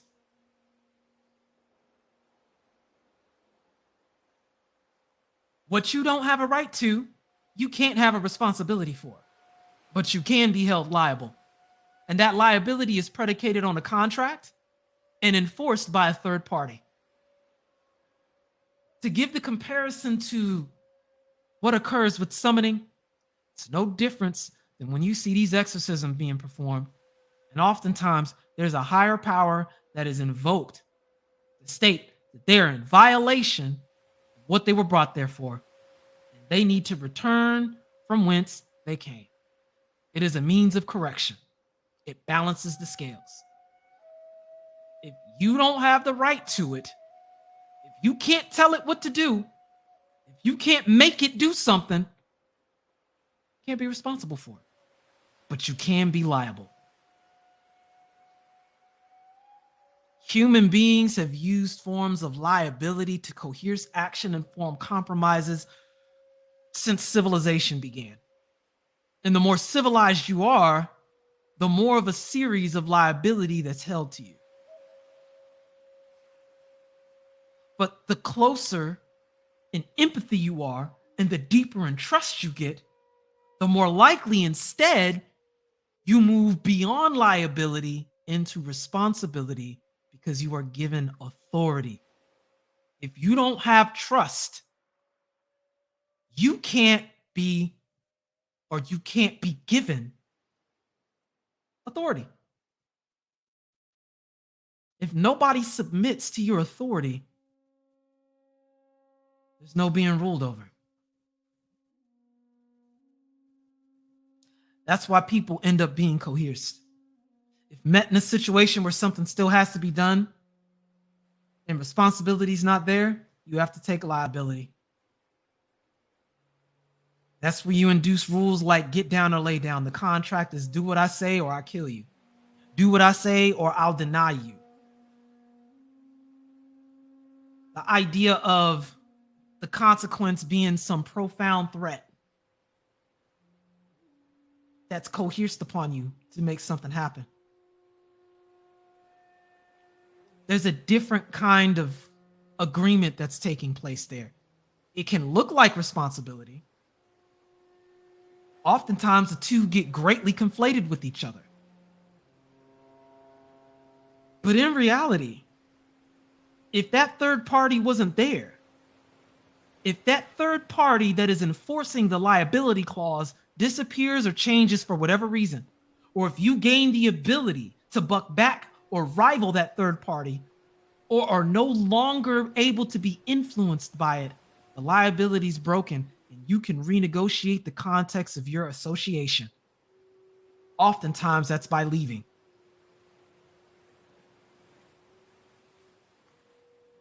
Whatever you don't have the right to, you don't have responsibility over. You're left with the liability. And that liability is only as good as the third party's ability to enforce it. Because if it can't, you're under no requirement to even respect that. If the power of that liability is less than what you can bring to bear. And for the individual that is often animated by free will and free choice.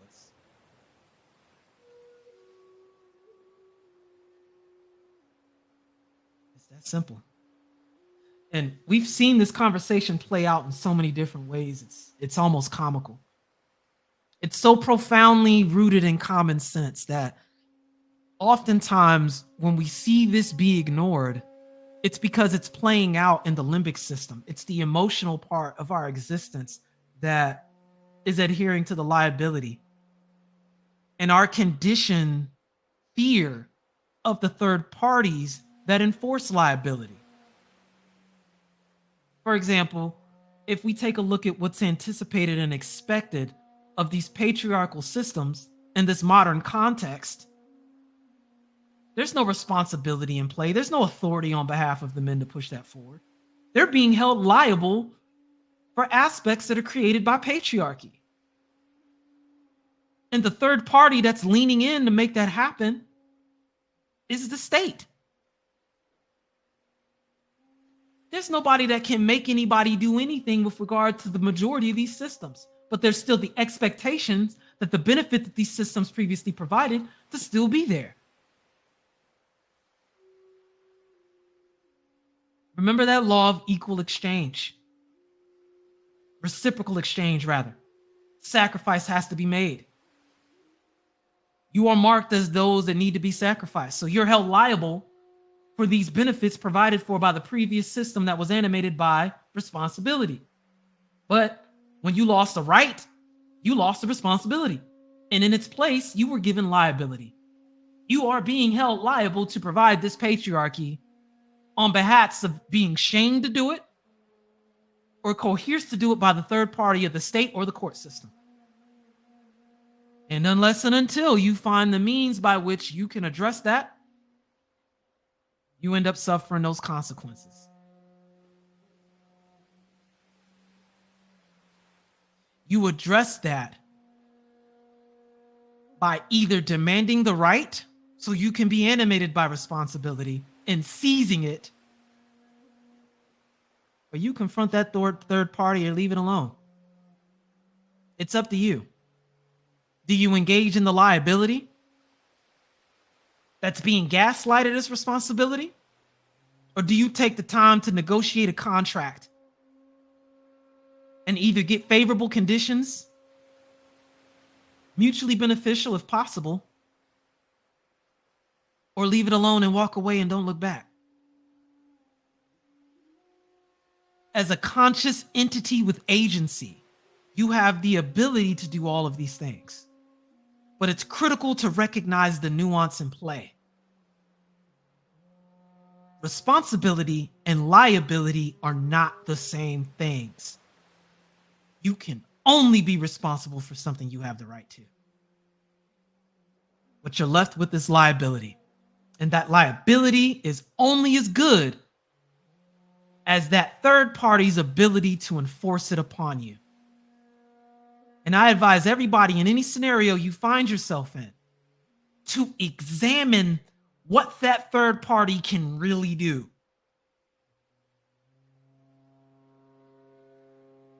Because when you see that the emperor has no clothes, when you see what's behind that little green screen that the Wizard of Oz is behind, you may find that you're being held liable for bullshit that's got nothing to do with you, and it's something you should have walked away from. And that applies to a myriad of things. no right, no responsibility. And I want to redirect this to what this space has experienced recently in the advent of a spirit that's been summoned here, placing condemnation on everything with the Y chromosome in an effort to draw upon the ritual of sacrifice to pay for this liability ritual of patriarchy. If nobody here had the right to give orders and say what to do in those scenarios, you have no responsibility for it. But the audacity of this culture is instead to leave you with its liability and state that because whatever, because of the power of the mother goddess, whatever, you must do this. Otherwise, I'm going to tell insert adjective, verb, or whatever, noun, whichever. It is gaslighting of the highest order. And you address this the same way Mace Windu dealt with Palpatine. No right, no responsibility. Liability is contractual and predicated on the third party's ability to enforce it. If those conditions aren't met to your liking, you always have the ability to walk away from that. That is not responsibility. You don't have the right to it. The only thing you have the right to is you.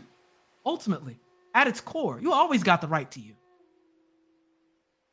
So you can take that aspect and do what's best for you, especially in the bigger picture, which for many people is to walk away and leave that alone, or to at least recognize when liability is being dressed up as responsibility to coerce you to do things you know good and goddamn well aren't in your best interest, because you're being used to pay for a price for what was summoned in prior, that was done so at the absence of a skilled summoner, because the portal wants to summon things on their own. You'll find very quickly this makes a very cohesive feedback loop and sphere and circle. I try to articulate this point by saying people recreate what it is they have from where they came from. But recognize that portals are not points of origin. And what you have no right to, you have no responsibility to. If you can understand these 2 points in tandem with one another, you have the completed form of Sword Form 7. You have effectively ended the gender argument. Portals aren't points of origin. And if you don't have the right, you don't have the responsibility. Done deal. And life can move on. You don't need to get into the dance of greater than or lesser than.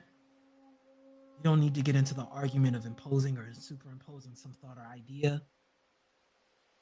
Every time that's presented towards you, especially when liability is being imposed on you to pay for the law of reciprocation, and you are being marked as a sacrifice,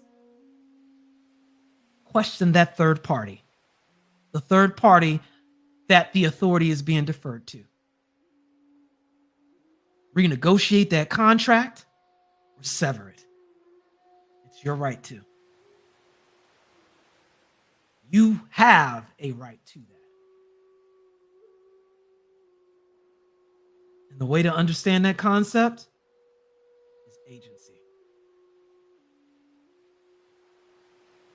Gateways, portals are not points of origin. And if you have no right, you have no responsibility.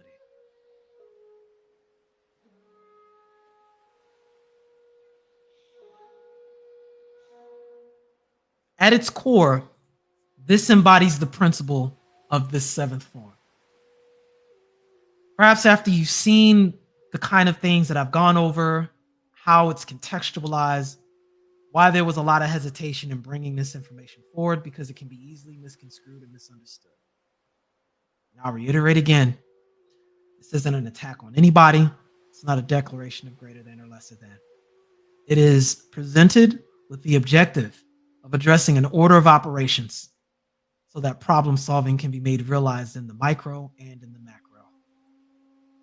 And in summation, that's the objective of these verbal martial defense forms. To give yourself a measure of protection and insulation and context to address the various rhetoric being presented to you in modern society. Each of these forms corresponds to different principles, which in and of themselves can be explored ad infinitum. They are tools that I submit to this space to be used accordingly as you see fit.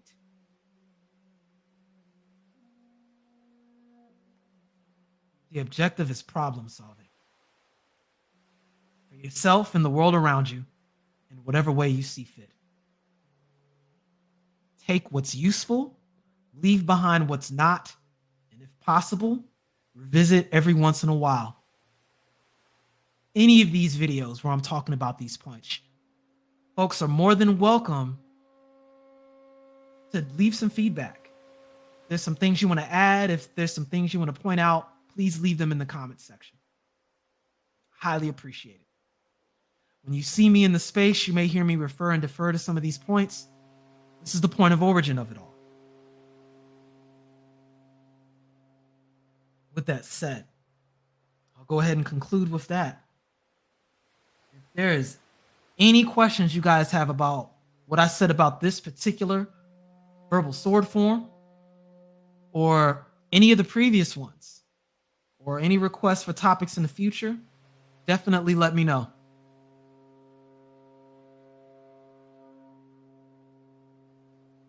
But hopefully all of this was pretty clear for you. If there's anything you need clarity on and to review, definitely let me know. We'll go ahead and take a look at some of the responses we got. Let's see.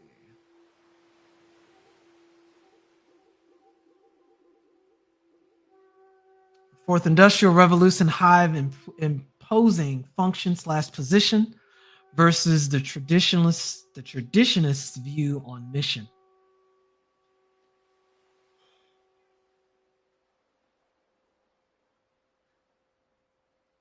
The term I think would be indoctrination versus initiation. The two I's. Indoctrination or assimilation versus initiation. I think we're about to face a grand duality on planet Earth, which is going to permit for the simultaneous existence of two completely different paradigms. And it's all going to be based on positioning and your viewpoint of one critical decision, in my subjective opinion.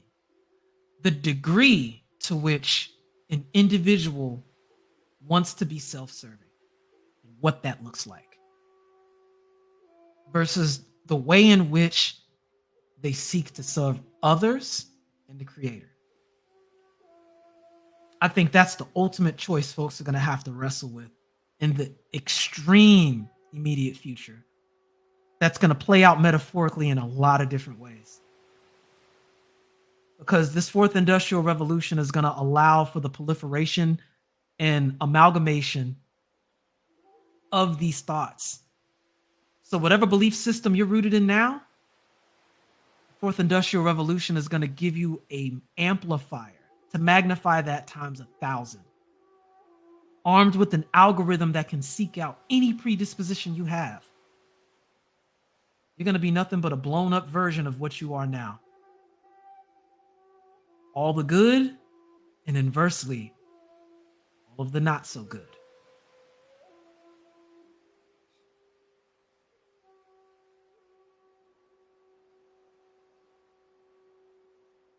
So he said, don't pull that thing out unless you plan to bang. Indeed. You got salty balls. Appreciate you, fam.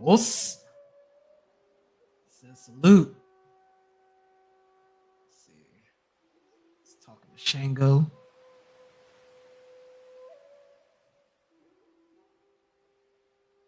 Okay, I still that private conversation. Salty came in with the $5 donation. Appreciate you, fam. Os.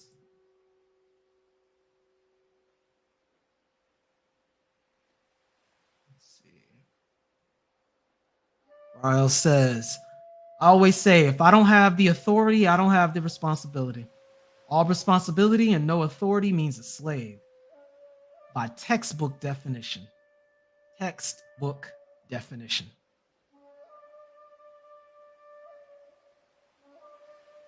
Walk away, indeed, fam. Who was the name of the witch chick that was running the Night Sisters? We had one of them running around recently. Appreciate you, fam.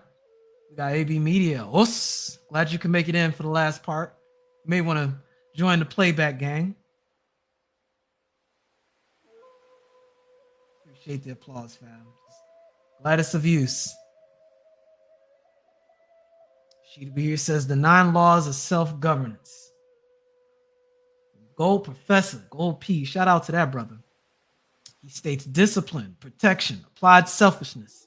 Read, exercise, know your worth, know who you are, build something, and plant these seeds and be patient. Indeed. I hope that brother's doing well. He's got a lot of positivity in his postings that in his community tab he throws up on occasion. But I have to reach out to him, see how he's doing.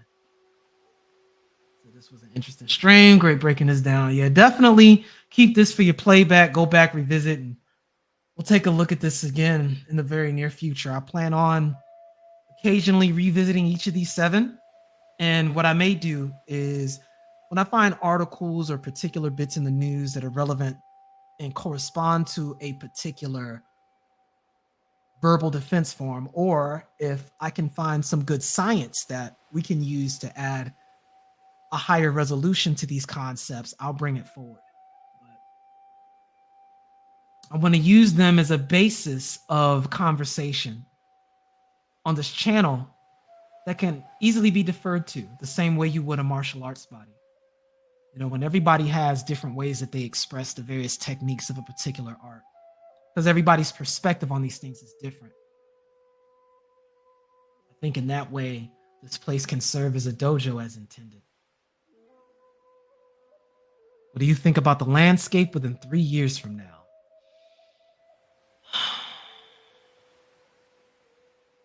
I think it all depends on what happens in this next year and a half. For the first time in a long time, we're going to have the Fed respond to this kick the can, crazy and Monty printing modality that's been used with regards to fractional reserve banking. And what's going to suck is the first wave of that, I believe, is going to hit starting next month. If the government shuts down, I don't know how long it's going to take this time. And the economic impact that'll have this time is going to be pretty aggressive because it's going to be what polarizes the political atmosphere going forward. Those who support infinite expansion of credit and those who want to put a clamp on it and restrict it, which means saying no to a lot of things. And this is going to affect both sides. I think we may see a shutdown that exceeds more than 2 pay periods for some people. And when you start getting into 3 and 4 pay periods people are missing, compounded by a lot of the issues that are already backed up by people who will be in those government positions and government regulation. And the economic kickback of this is going to be profound. Because even if they don't have the shutdown and they just greenlight it and they go a whole other year with BRICS around the corner and Russia starting to play hardball now with holding back on what I'm going to call the economic logistic chain of command.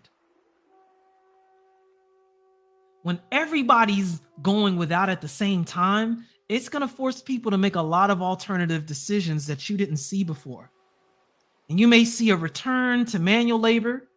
You may see a return to older ways of doing certain things. And people who have taken advantage of this explosive growth we've experienced since World War II, I think are going to be in a rude awakening. Because the first wave of compensatory action was the New Deal legislation. It was done in response to the changes that occurred due to the Industrial Revolution. We actually haven't fixed that. And now we're about to explode quite literally into a fourth Industrial Revolution in debt at a human resource deficit. In a cultural expectation that folks can just make infinite money while dealing with the paradoxical reality of the majority of people not having it. It's about to be a serious reality check for a lot of people. And for the first time, it's going to be the middle class that truly experiences that, because they're the main group of people who are going to be functionally poor, living in a 3-story house and not realizing it because of their lack of ability to demonstrate mobility. And that window to move is just going to get harder and harder to fit through every year that goes by after that. It's pretty freaking bleak.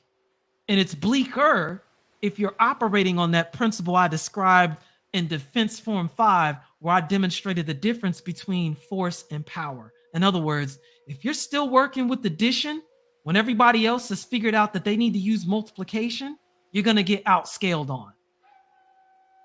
And you're going to have your little bag. And when that bag runs out, if you haven't found a way to multiply that bag by networking, it's about to be a wrap. Because you'll find it very hard to spend those dollars when everybody's moved to alternative currencies and other forms of assets. There is profound calamity on the way, but that profound calamity must needs be accompanied with profound opportunity. And that's why I'm saying one of the greatest services this space can provide is keeping an eye out on the pulse, so that we can see when these changes, these opportunities present themselves, and you're prepared to exploit all of those opportunities to the best of your ability. I am, in other words, profoundly optimistic in spite of the negativity. And in fact, you could say because of the negativity, I'm excited. Because there is a means by which we can elevate from our position now. We just have to pay attention to what people are not doing and make moves on that early while the cement's drying, rather than after it's cemented. And a hint, big hint, is absolutely going to be AI, followed by a cultivation and learning how to build strength within your mind, body, and spirit. Because I promise you, health and longevity is about to become a new intellectual property and priority that is going to have multiplicative benefits in an environment where people aren't making families as much, people are living longer, and people will be more focused on the quality of what you can produce rather than the quantity of it. If you want more confirmation at this point, all you have to do is take a look at biohacking. Stay tuned for more content in that nature coming from this channel and my Instagram. Because this is part of what I've been working on while I've been spending my time in the mountains, in introspection, and considering what direction to do or what direction to go. And the best way I can personally be of service, not just myself, but humanity in general, but us in the space especially.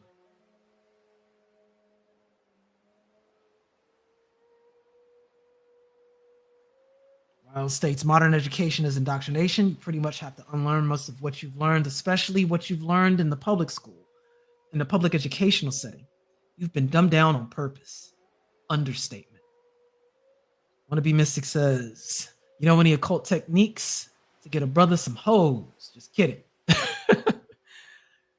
You know what? The contradiction of unapologetically cultivating the desire to reach out and grab and seize everything possible while simultaneously being willing to let it go at the drop of a hat. I think part of your answer lies in understanding that paradox. And I think you'll be shocked at how far you can get, not just with that type of context of relationship, but all relationships. That starts with resolutely being in acceptance of yourself and knowing you're enough, and being willing to continually learn and understand more aspects of what you are. That's the one thing that you can do best at. Nobody can be you better than you. And I think people misunderstand what that phrase really means because they do so from a position of expectation and lacking.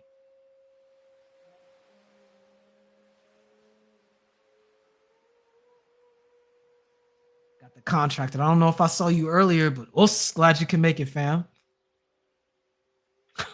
We got the Grinch.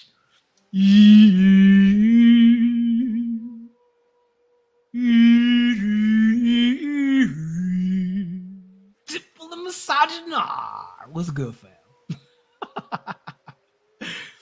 Appreciate the $9.99, fam. Let's see. Better get a small group, make moves with an elite squad. Big groups don't work like that. Your squad needs to move more like Navy SEALs. That's why I advocate for the hidden village model, fam.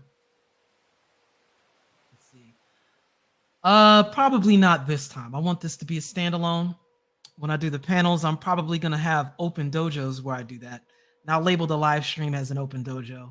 And that's probably where I'll go ahead and do live streams and open up the panel.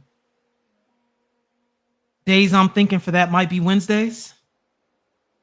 Now that I've gotten this out, I need to finish up the Dokudo series. I've got precept 18, 19, 20, and 21 to finish up and record. And once I do that, I think I'll be caught up with all of the stuff I'm behind on, and I can get on to more of the newer content I really want to focus on, which is really getting into this concept of the nameless path and the space I'd like to occupy here and going forward. Let's see. Government shuts down during a war is problematic for sure. Ironically, war is one of those instigators for economic enrichment. It's weird.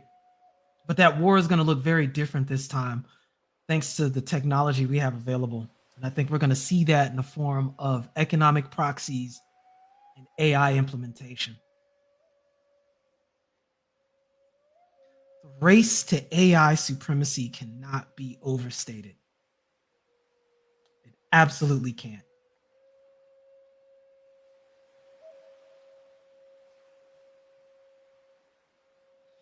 But I guess I'm caught up. Better you, us. Okay, I think you guys were laughing when I was doing the little thing Grinch be doing at the start of his videos, man. He be killing me with them chants. Oh my goodness. Shout out to that brother. But on that note, definitely I appreciate the time that you guys spent coming through. Definitely review this for your records. Leave a comment, like and subscribe if you haven't on the way out. And I hope this message is able to be of service for you guys. Wannabe Mystic says, when it comes to AI supremacy, haven't the Chinese already won? Yes and no. China is dealing with a raw material constraint. It needs the raw materials to put the infrastructure in place. It's already got that last piece. It's kind of like how all the properties associated for on the Monopoly board, and it just needs that boardwalk, and it's sitting on a gang of bread, and if it can get that boardwalk, it's about to put 2 hotels on both of those blue properties, and it's going to be a wrap for anybody coming through there. It's kind of like that. Whereas, over here, we've outsourced a lot of this technology for so long that we haven't made enough human capital in-house to compete with everyone else. And now we're dealing with the human labor shortage and an infrastructural problem as it pertains to the logistical backups that's gone on, because people don't want to pay people. They wanted to hold out after all the nonsense that happened during the pandemic. And capitalism isn't slavery. People are starting to learn that. When you have equalizing forces like unions and just the simple fact that people aren't about to work for free, there's a measure of compensatory action you have to take. The Chinese are dealing with a different kind of issue, but they have a different internal locus of control that they're operating with that's very opposite and inverse to the United States. They work off a totalitarian model that pushes authoritarianism from the top down to coerce its people to operate. It's already culturally calibrated for it. And unfortunately, the pushback, by and large, because they're at the point of diminishing returns with it, and they're becoming victims of their own first world industrial success left over from the Industrial Revolution, that the social roles in China are making men and children redundant. People can't afford children, and the men aren't incentivized to participate in the workforce. They're also not encouraged to participate in higher learning, so they're withdrawing. At that point, you also have the situation here in the West where, because of the wanton measure of freedom being given by a lot of folks are just choosing not to do a lot of these things. They're getting just enough to take care of them, and they're just moving on indefinitely. And the end result is a similar problem that's happening across the board, where there's not enough people to replace folks in the workforce that are leaving. There's not enough of an emphasis placed on cultivating raw talent that can replace the old talent that's being recruited to other places. And what they're learning is that a lot of people have used these institutions here that most of the population indigenous to this place doesn't even qualify for, because, as was mentioned earlier, the public education system is not preparing these people systematically to engage in that. People are engaging in it culturally based.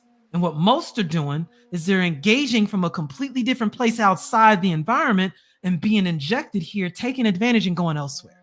And the fruits of that are being seen in places like India, which are going to very quickly overtake China if it hasn't already.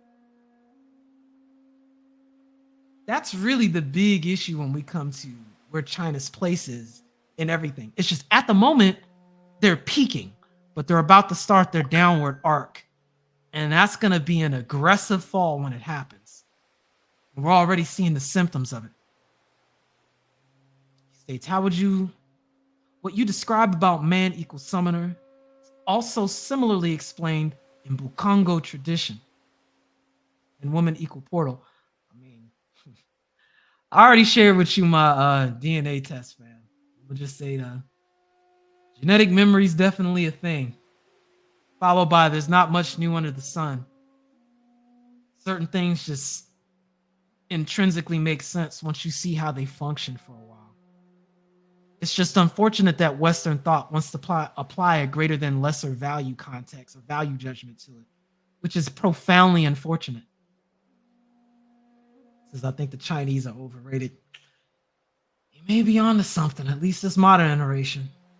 China in antiquity is a gold mine of information that it itself would do very well to go back and remember. It's a shame how it burned a lot of it to participate in the developed first world. Speaking of which, I may get into that. Ankh asks, the Morning Blade meditation's back on. Can we delve deeper in the concepts of the living sword, 5 rings, etc.? Yes. When I start getting into the nameless path content, I absolutely will be bringing up a lot of the concepts that were brought up in the Morning Blade meditations and really getting into that introspective piece. There's a ton of concepts I want to get into from, for example, Takuan Soho and the unfettered mind, and introducing many of those concepts from Zen. I think they are profoundly beneficial for a lot of the things we're dealing with right now.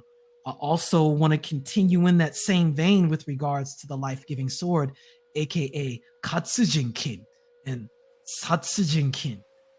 All of these concepts that relate to even Kenno-sen, and delving into even more esoteric texts that relate to this concept that Dokudo built on.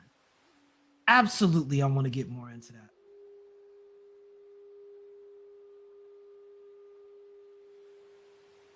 I think in live stream form, which will be kind of an open flow of thought, I guess it's a kind of return to esoteric form, since there seems to be a hungering for those kind of topics in the space, which is fair. I know it's definitely what got my attention and brought me here in the start. Better You states, Os, I'm working on an AI project for my job. The tech is advancing rapidly. Anyone has a puncher's chance when it comes to developing a usable AI that could be in various applications. I agree. It's why things like coding are quickly being replaced by AI because of the bar being so low to entry. Everybody likes to fantasize about Skynet, but if Skynet happens, it's because some group of people put it together, not because Skynet manifested spontaneously from its algorithmic orientation. All AI is doing is multiplying everything that's already there. And we just so happen to, by virtue of the internet, have a massive repository of information and pattern recognition that AI can create thousands upon millions in scientific notation of emulations and simulations to predict outcomes. And it's the predictions of those outcomes and their ability to do so which gives you an advantage that's talked about in the Art of War, which I guess may be what we cover one day in the very near future going forward. We got to talk about the Art of War a bit more so. I also want to get back into the three primary scrolls of Ninpo: the Bansen Shukai, the Ninpiden, and the Shoninki, and a lot of the principles that it borrows from the Art of War and how it can apply to many of these principles. I did so with some of the scrolls I'd written about earlier, but definitely if there's an interest in that, we can go through it, since I find that information useful every time I review it, and I love having an excuse to go back to those scrolls again.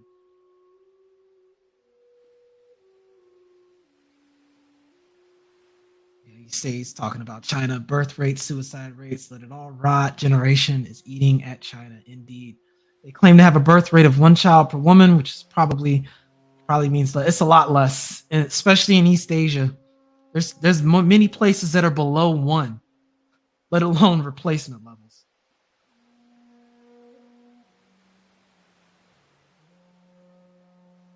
Oh yeah, that's part of the profound opportunity / misfortune awaiting the overwhelming majority of people. And it's going to be folks in the middle class that are going to get hit the hardest by this. We're probably going to see the most aggressive and volatile shift of wealth that we've ever seen in the last 100 years. Because as the boomers start going offline, there's not anybody that's going to be there to replace them. So we're about to see X's and Zillennials inherit a lot of wealth with nowhere for it to go. And I have the sense that the government is going to make a lot of seizures of a lot of those assets in the very near future, because we don't have infrastructures in place to square that away. So China's first facing a currency deflation, which is going to put pressure on their ability to invest in various projects and systems if it doesn't resolve it. I'm still of the opinion that Africa's next up. China's going to have a role in it.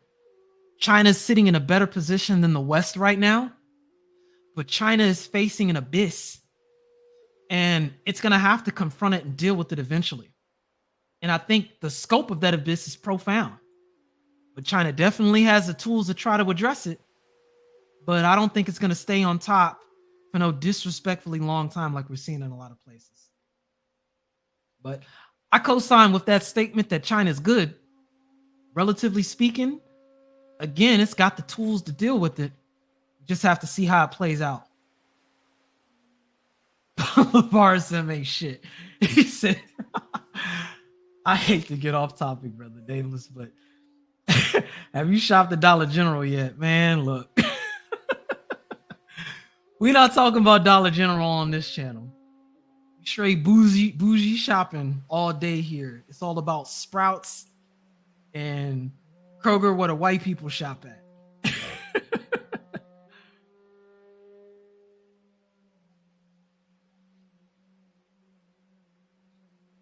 Yeah, the Belt Road seems dead for the Chinese. I don't know. I haven't heard too much updated information on it. They're still doing it. I know they want to do that railroad that's going to connect from South Africa to Egypt. That's definitely still on the books. And I know a lot of the Africa is a lot of the African infrastructure is kind of being informed and inferred by things laid down by China. So they've at least got the instruction manual. It's just now they're in a position to follow up. Really, we'll see that come into place in the next 10 to 15 years, but it's essentially going to be what we saw in the West in the late 1900s, only sped up dramatically now. So a year is going to be damn near like 20 years worth of progress from what you see, because it's so multiplicative and we've got the internet now. AI, like I said before, is going to give the potential to solve the biggest problem that AI and infrastructure provide, which is the need for the raw resources. And if Africa gains agency over its raw resources it already has there, the kind of things that it's going to be able to do is going to outscale people profoundly, which is why you had to have institutions like the IMF and all of that just slow that down to a stagger. Sad if India does. It's sad that if India does, when this AI war, let me read that again.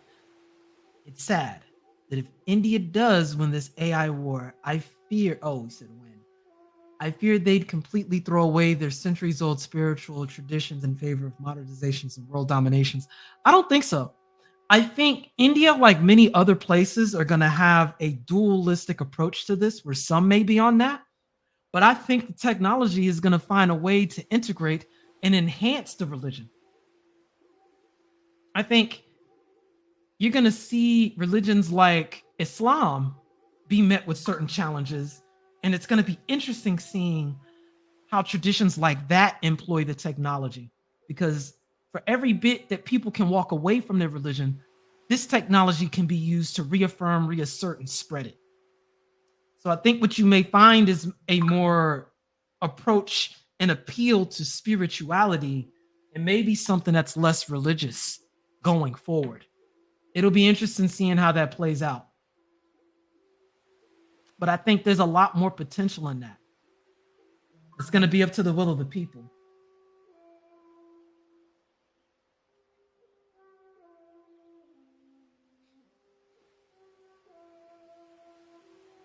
China has 5 times our population. And what were we at last time? 1.6? 1.6? We're not doing too well, man. And it's only going to get worse going forward. US comparatively is in bad shape. Kareem says, man, I'm late. Up to the chat room and nameless. Yeah, you're going to have to catch the playback. I'm pretty much doing the closing statements. We're chopping it up now, but glad you can make it, man.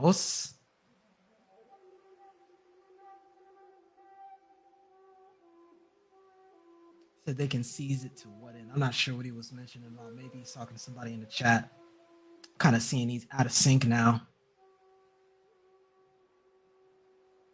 Says politics can be a bulwark against AI eating at the economy. It sounds like we're going to have a conversation about AI because you guys are pretty interested in what's going on there, and it's being a game changer in the moment and how it's recontextualizing a lot of the global politics. Yeah, we're gonna have to have a separate conversation on that because it looks like there's enough interest for it. I definitely don't mind doing that. I want to see if I can get in contact with Dr. Nicole Ali in the near future also, so we can do some follow-ups on a couple other topics. Because this went right alongside transhumanism.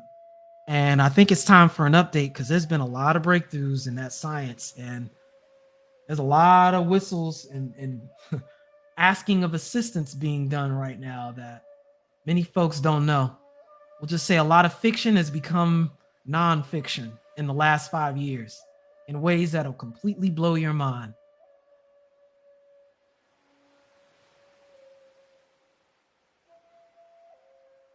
How does Africa gain agency with the current security situation? I mean, you saw how they grabbing France by the neck right now. I mean, I don't know if we'd see that same thing the same way 20 years ago. So times are definitely changing. And you got folks like Malema in South Africa that, I mean, for as much as people want to be upset at him, there's a sentiment he shares that a lot of folks on the continent echo as well.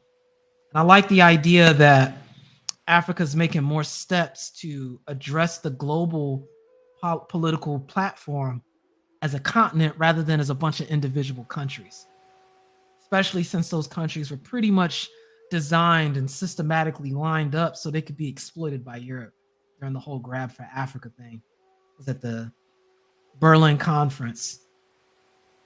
But, that's most of the third world. Because India doesn't have the infrastructure to take advantage of AI. I mean, not relative to the rest of its neighbors, but it's definitely picking up steam as far as its global presence is concerned, and its ability to collaborate without being joined at the hip to the West, especially Britain. Seems like Africa's turned into a proxy war. Again, that's the fate of the third world. If you don't have a certain weight with the IMF, that's what you end up seeming to look like. And all of these places happen to be in the aforementioned Aboriginal belt that I described before. Okay, y'all were talking before.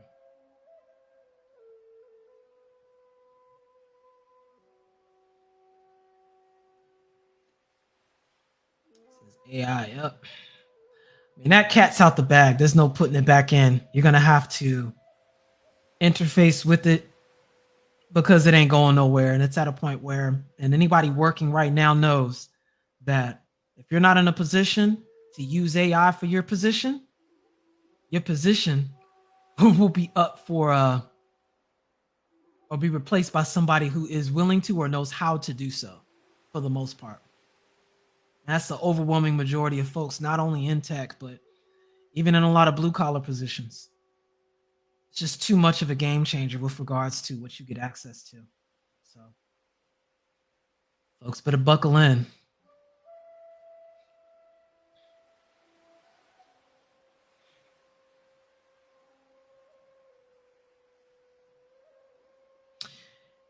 Yeah, it's been on the wrong end of the IMF for a very long time.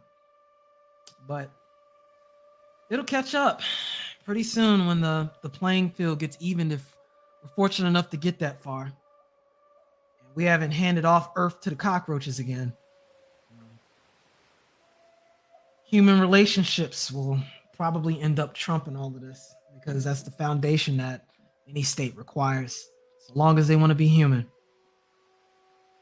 But on that note, I will definitely take into consideration the interest in this topic in particular. And maybe we'll talk about this sooner than later. But on that note, if there's not any more questions about what we brought up with this last sword form, then I want to thank you all for spending your time with me, all the donations. And if you have any questions on any topics in the future on what we talked about, again, you can reach me on my socials that are flashing on the screen now. You can message me on IG, you can email me, or just get at me when you see me in these YouTube streets. But with that, I guess we'll go ahead and close up the dojo. To the founders of the space, us, to the dojo and the folks here present that have joined in this conversation, us, to those of you that are listening in the playback, us. This is the nameless protagonist. I thank you for your time and enjoy the rest of your day.